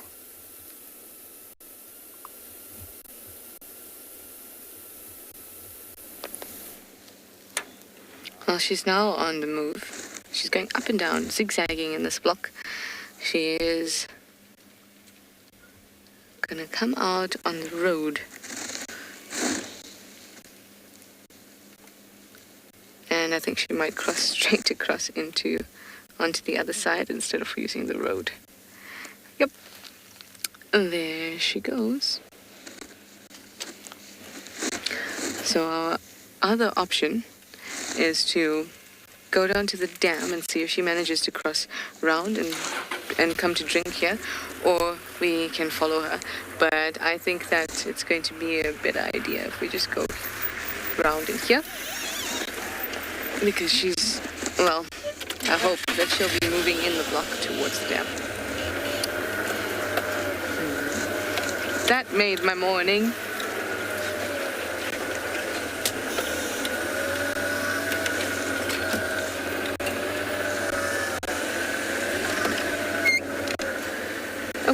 There she is. Let's get a quick look here.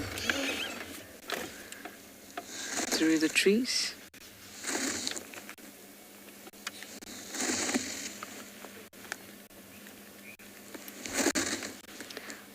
Wiggling that tail every now and then. I hope that she'll be able to get herself a meal. And clearly she's hungry. She's very interested in even the smallest of prey. Half raising her tail.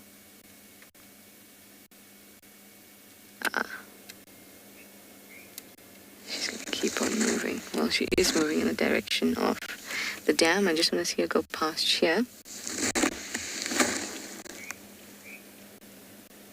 And then we'll move to the dam to have a look.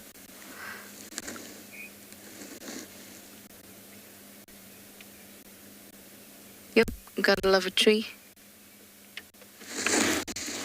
Just a slight wiggle there. Alright, let's move and put ourselves in a nice position to watch her come have a drink.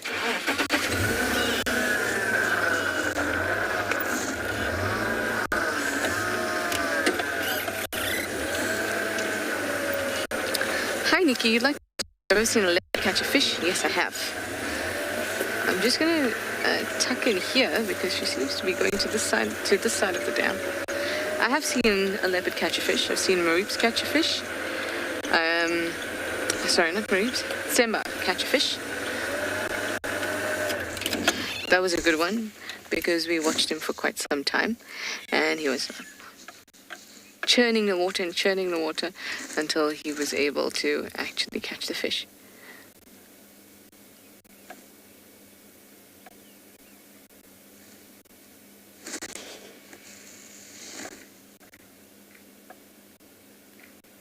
And Tingana's caught fish before.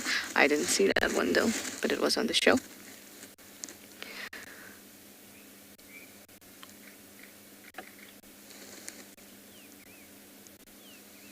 I just want to see whether she wants to drink there at that little puddle or she wants to walk down to the main dam area.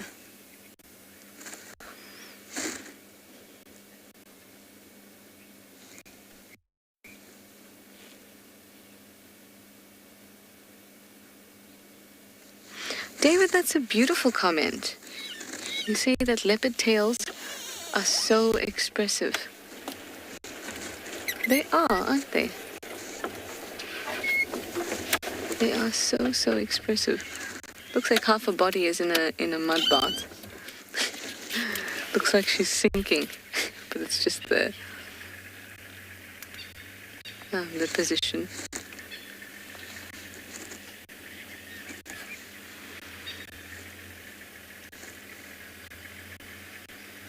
Mm-hmm.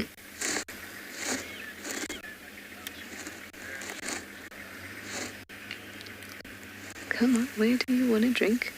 I think she's going to drink there, so I think we should position ourselves before the other vehicle comes through. Oh, okay, she's drinking at a small bit of mud. Morgan, beware, branch.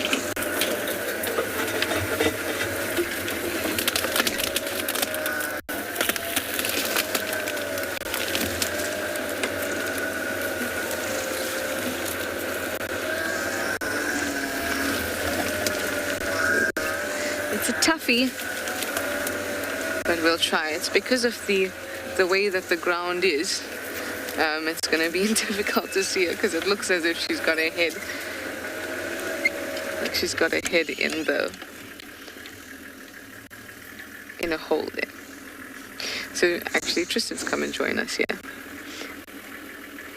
She's looking at him. Do you know me? I know you, she says.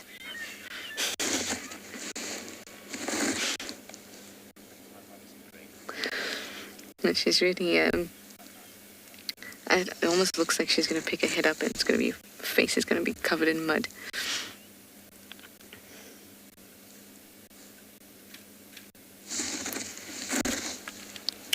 Oh, hello there, pretty.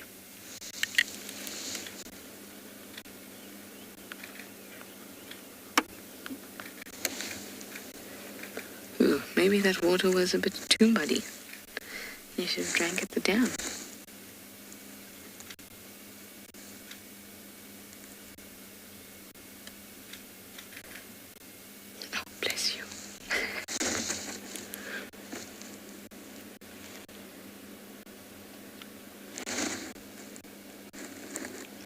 So leopards are not nearly as fussy about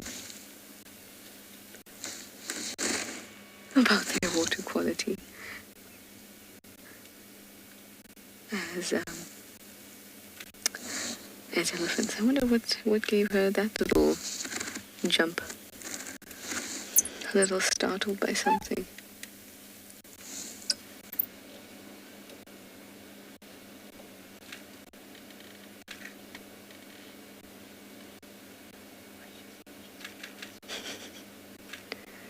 She was so right about the tails being so expressive. It's such a part of their body that has been used. It's used in a way that we really can't understand. We have nothing like that can be used as a point of expression for us.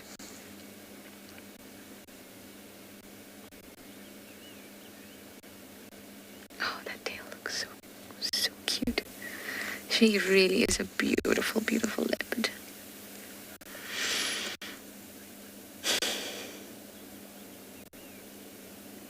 She might be my number one. You know how I don't like to choose, but I really do love her, and I think she's my number one. She's got so much energy and personality, and so playful, and sometimes so cub-like, but also so strong, and such a successful huntress.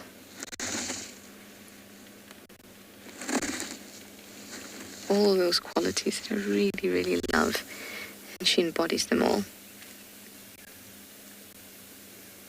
I hereby this morning claim that Lalamba is my favorite leopard.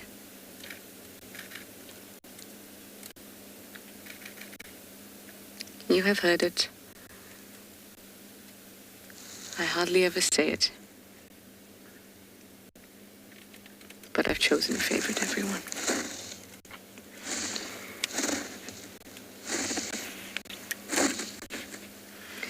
Well, off she goes.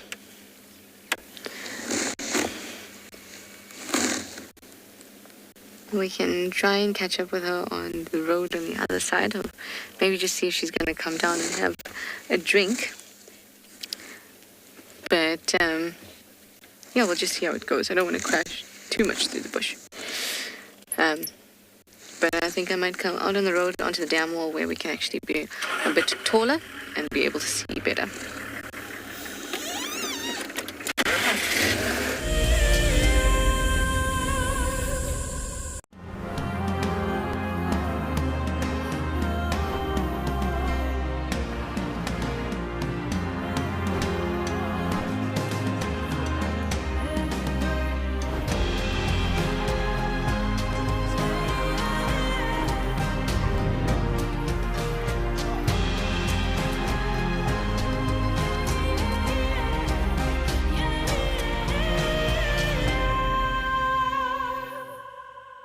The Mara Triangle is a jewel in the Kenyan conservation crown, and thanks to the dedication of the Mara Conservancy, it thrives as one of Earth's greatest national treasures. We have been experiencing a reduction in the whale snails that we collect on a monthly basis, and this is basically attributed to our intense patrols. Over the years, this courageous team of anti-poachers has reduced poaching to almost zero. Mimi naitwa Stephen Olereso. Nimefanya kazi miaka 16 sasa. Kuanzia mwaka 2002. Hao wanadamu ni wenye utua sana inaogofya ni wale wenye wanaenda kama ndovu. Wanatumia kama bunduki. Sasa hiyo ndio huwa inakuanga hatari sana kwa sisi. As a result of the global pandemic and the massive reduction in tourist revenue, the Mara Triangle is facing a financial crisis. They need your help if they are to continue their ability to protect this magical land.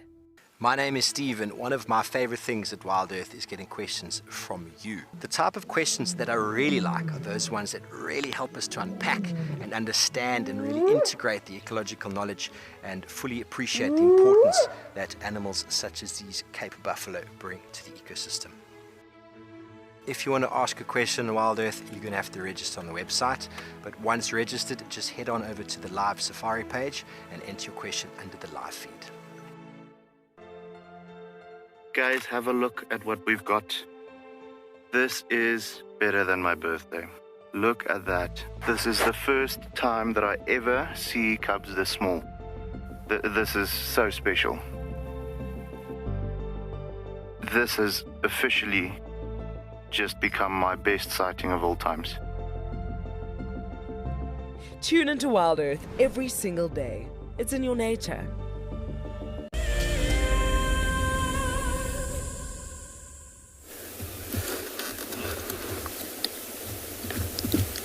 So she's now again looking up. It's uphill where she's looking, so it's but it's very thick, a bush.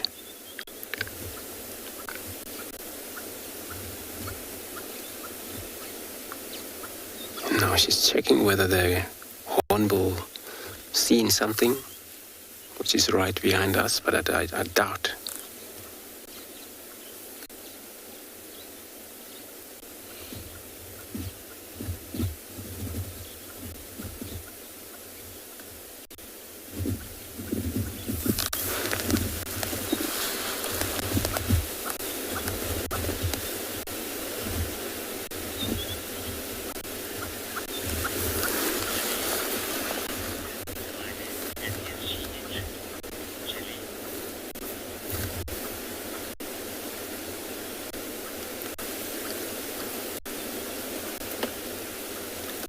So, Jelly, you're asking how old this line is, and then also she's injured or not.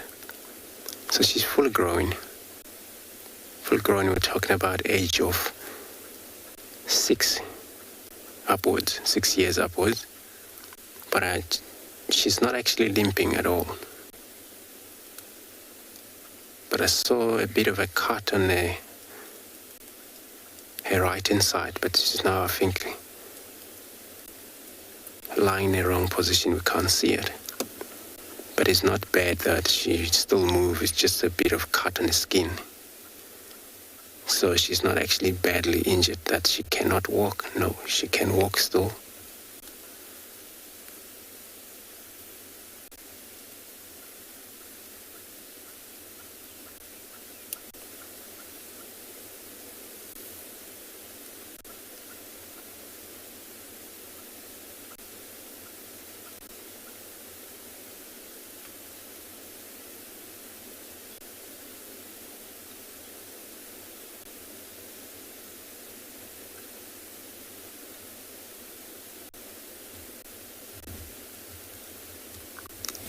By separated, she actually knew that she's missing out.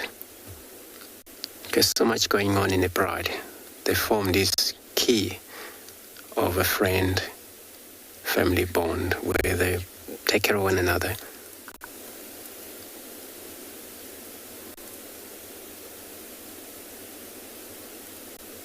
But now since she's away, then she all miss of these, all that care she received from the other members while she's in the group. And that's why she's desperately looking for them.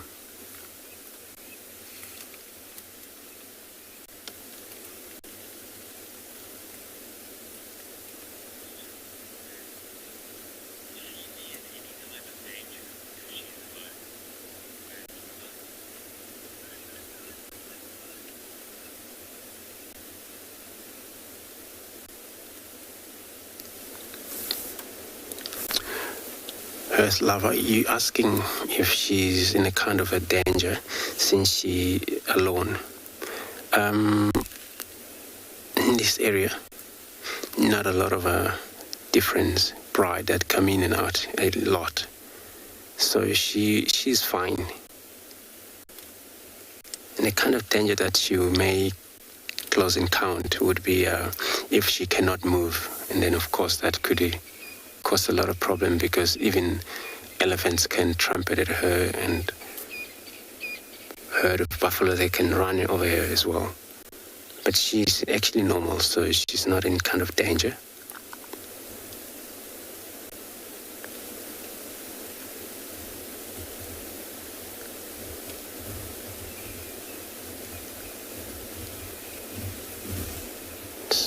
She's got such a beautiful face as well. But these buffalo flies already started on her.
Nazarene, you're asking how long this lion is sleeping for, specifically this one. Usually lions sleep anything between 16, 18 hours. And they can sleep for that long, the whole day. Until maybe late darknesses. Until they get to move, when they, depending on how strength they have. But when they're pushing on hunting, immediately the sun go down, they started to get mobile.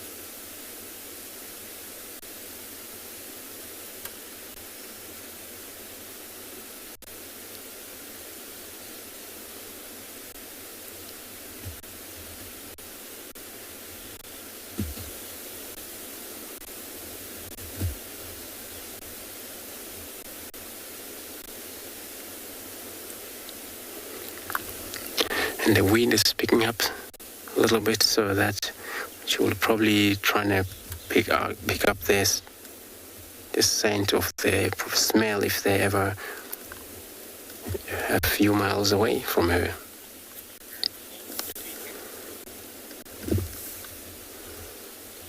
We're gonna stay put.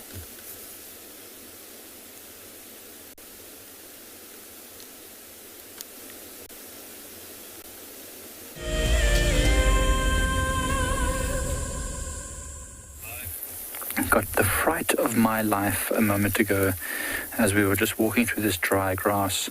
Something burst out of this little thicket here. And if I just open it up, you can see in there is a little hollow area where an animal was sleeping in there. Now, what this animal was, I will leave for you to decide. What animal might have given me a huge fright as it burst out of this little bush here? It was lying in wait in this little thicket, probably for the day, to become active again in the evening. Listen, a lion calling. It's a bit further north of us right now. That's interesting. So this wasn't a lion that was waiting in here. It was a lion calling just behind us, or that way. It sounded like it was a bit far, though. But what gave me a fright could well have been a predator. That's what I was thinking it was when it first burst out of the bushes. I was like, oh my word, what is that? And it wasn't. Something living in here. So I wonder what it was. So this little creature eats grasses, seeds, maybe a little bit of root material. material at times, I suppose. It lives above ground, doesn't go underground. Mostly nocturnal, as I mentioned. What could it have been? It made a lot of noise as it rushed out of this little bush here. Because the grass is so dry, the shrub is so dry, that it made it sound a lot larger than it is.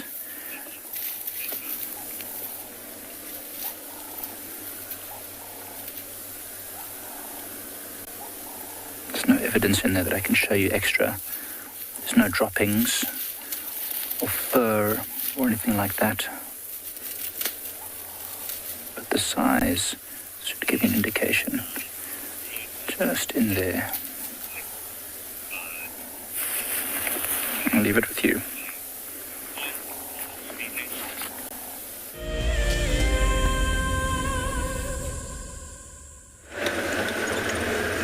We have left Kalamba in the block there. It just seemed like she was very busy wanting to hunt and then being successful with the smaller tries. And we just thought she would probably appreciate a bit of space while she sorts out her snack issue. The issue being she can't have a snack. There were also some impala in the distance. She didn't look too interested in them. Perhaps she was feeling they were too large a snack for her at this moment. But either way, we let her be in the block instead of crashing through and following her. So, yeah, I thought we had a wonderful, wonderful time with her.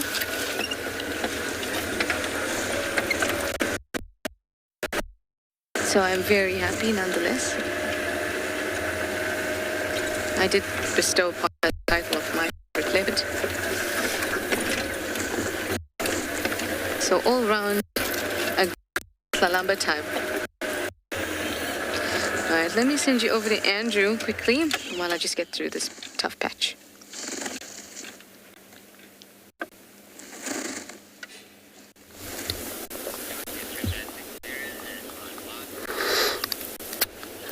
So we are still sitting here, and then since last everyone you were with us, he hasn't yet called, so she will probably do it again, I think.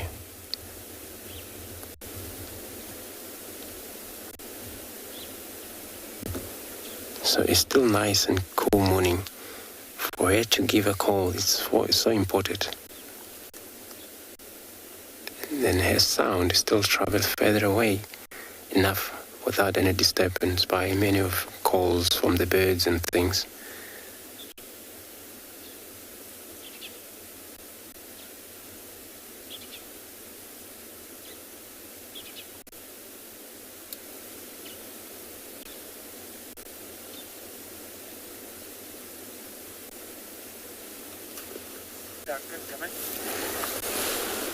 Yeah, standing by.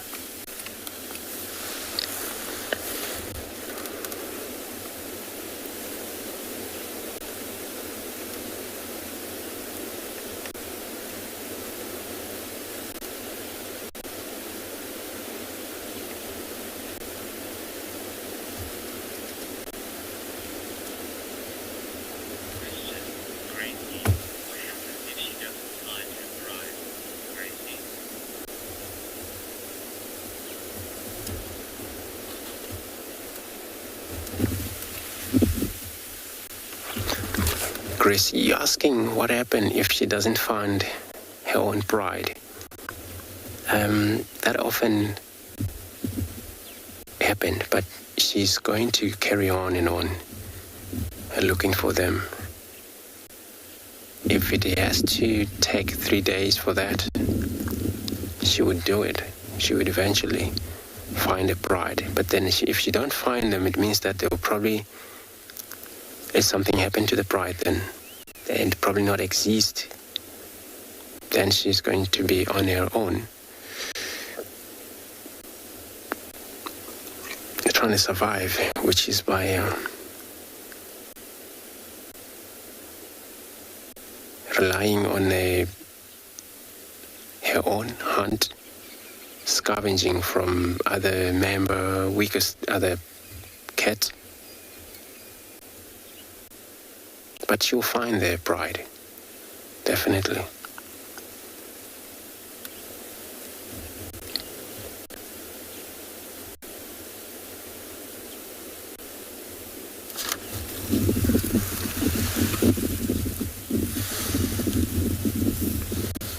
She's now facing the wind, which is very good. If they ever are in the northern side, that's where she's now. I know she's looking south, but she's facing north all the time. And the wind blowing from there. So, she's up. So the cut I was talking about, she has moved on there.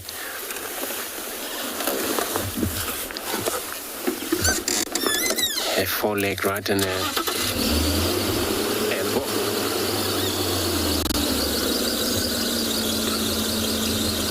But it's not fresh cut though, it's probably healing already.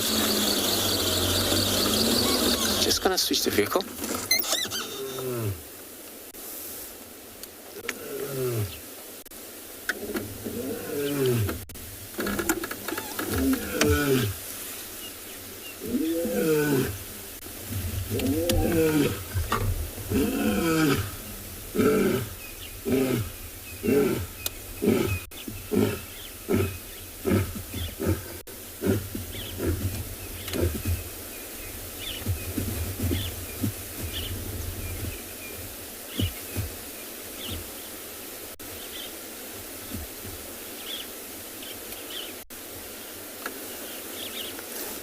Wonderful, so I'm going to drive around.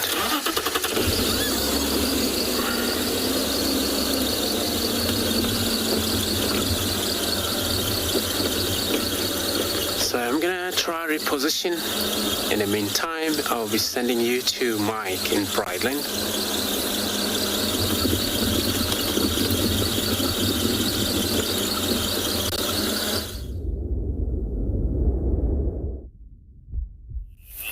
So what we're looking at in here was the home of a creature that just scared us, which is in fact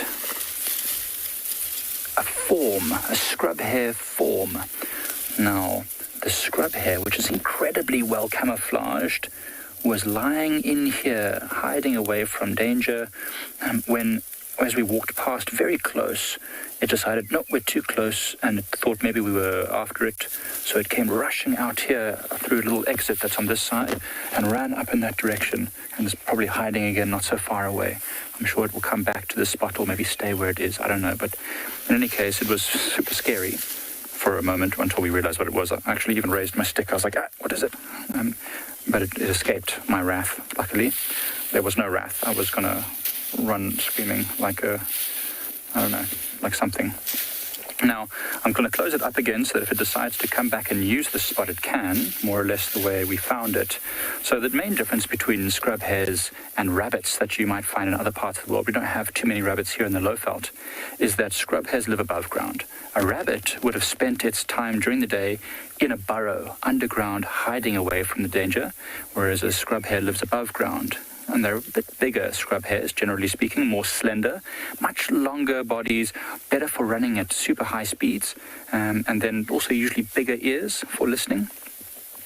One of the other main differences, because rabbits live underground in a burrow and hares live above ground in a form, hares' babies, when they're born, the leverets is what they call them, are ready to move around. They're fluffy, their eyes are open, they're able to move around and escape from danger and hop about straight from birth. Whereas a rabbit, which is born underground, is usually pink and hairless and blind and naked and can't really do much at all. That's why it lives underground, and the mother and the parents can look after it until it's grown enough that it can start moving around, which might take a couple of weeks before it's ready to do that. So that's the main differences. So we call that precocial. When an animal is born ready to move and run around, that's a precocial youngster. Whereas an animal that is born without being able to look after itself, that's altricial.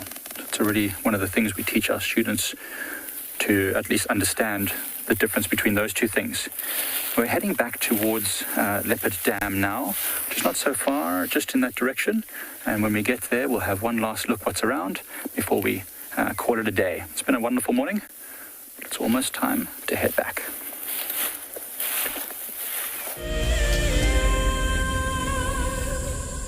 The annual Safari Guide of the Year competition aims to create awareness for those men and women who dedicate their lives to tourism and wildlife. This year's event will be held at Marataba, a breathtaking privately managed section of the Marakele National Park in South Africa's Limpopo province. In celebration of this, WildEarth and Marataba Luxury Lodges are offering all explorers a chance to win a 3-night stay at Marataba Safari Lodge for you and a friend. In addition to a spectacular land-based safari, Marataba Luxury Lodges offer an opportunity for guests to cruise peacefully along the Matlabas River, watching the animals as they drink and wallow. The lodge offers you a chance to lie by the pool or enjoy a spa treatment, and one night could be spent sleeping out under the stars in a luxurious treehouse. Sign up to be a WildEarth explorer before the 30th of June, and it could be you heading off on a long-awaited getaway. WildEarth Explorers, it's in your nature.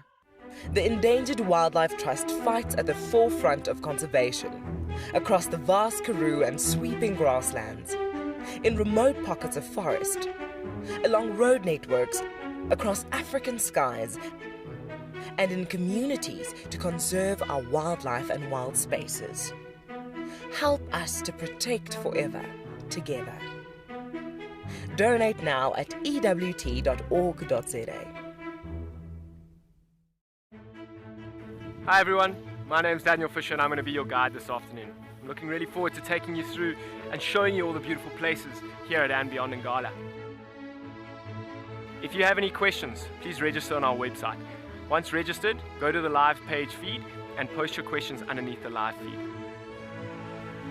Join me on my next safari through andBeyond in Ngala on WildEarth.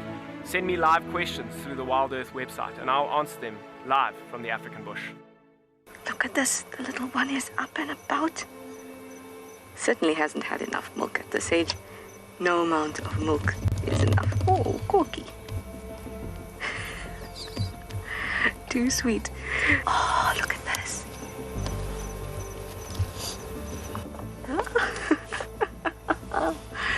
That is stunning. Tune into WildEarth every single day. It's in your nature.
Sorry about that. Technical issues are quite frequent when we're out in the African bush, I suppose.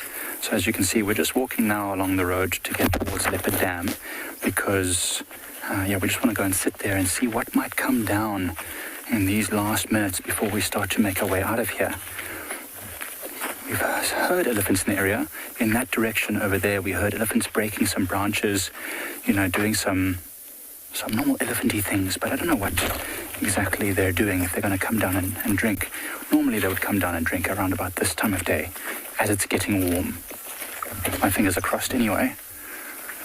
And along the road, it's just nice and easy for us to walk quickly back to places. Animals do the same thing. You know, we're walking along this road because it's easy. Animals do the same thing. Tailor-made, we have to be aware of all sorts of things. For example, if you look just past those quarries, there are a couple of impalas standing watching us.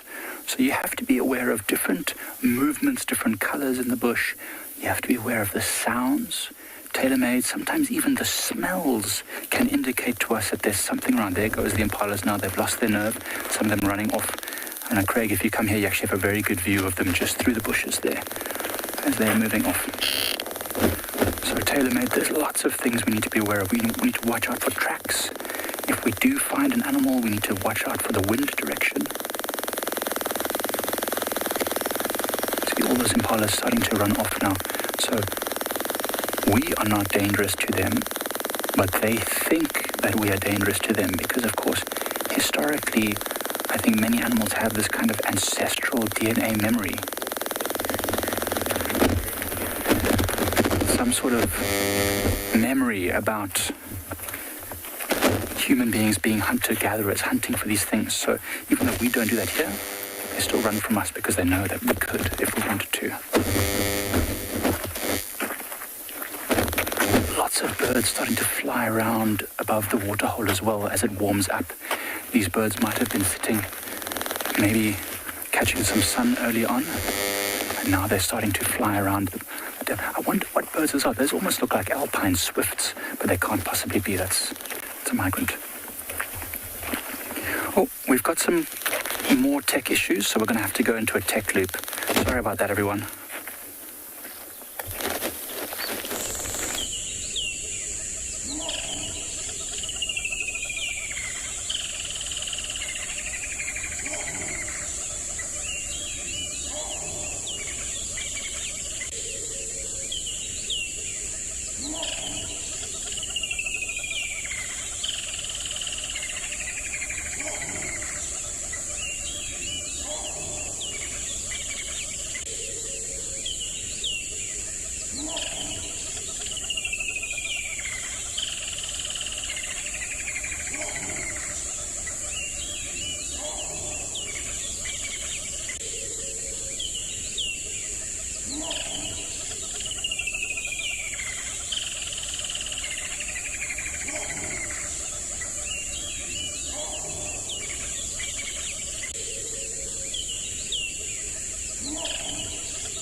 So we're back at the waterhole, as you can see, and there are a ton of birds flying above us. These are indeed alpine swifts, the largest of the swifts that occur around here. Some are migrants, some are resident all year round, and they are staying close to the waterhole at the moment because they're probably having a drink, but also catching lots of the insects that are attracted, which is awesome to see. I really didn't know that there were some of them that are resident all year round.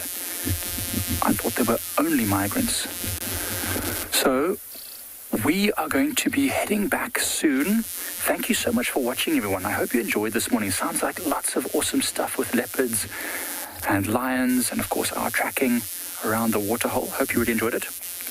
Don't forget to join us again this afternoon, where we'll be going out live from different locations across South Africa for more awesome safaris. Hopefully we'll get lucky again. Maybe we'll find Pixie Pan female. But please do join us this afternoon from 2:30. We'll be out and about doing our thing. See you there.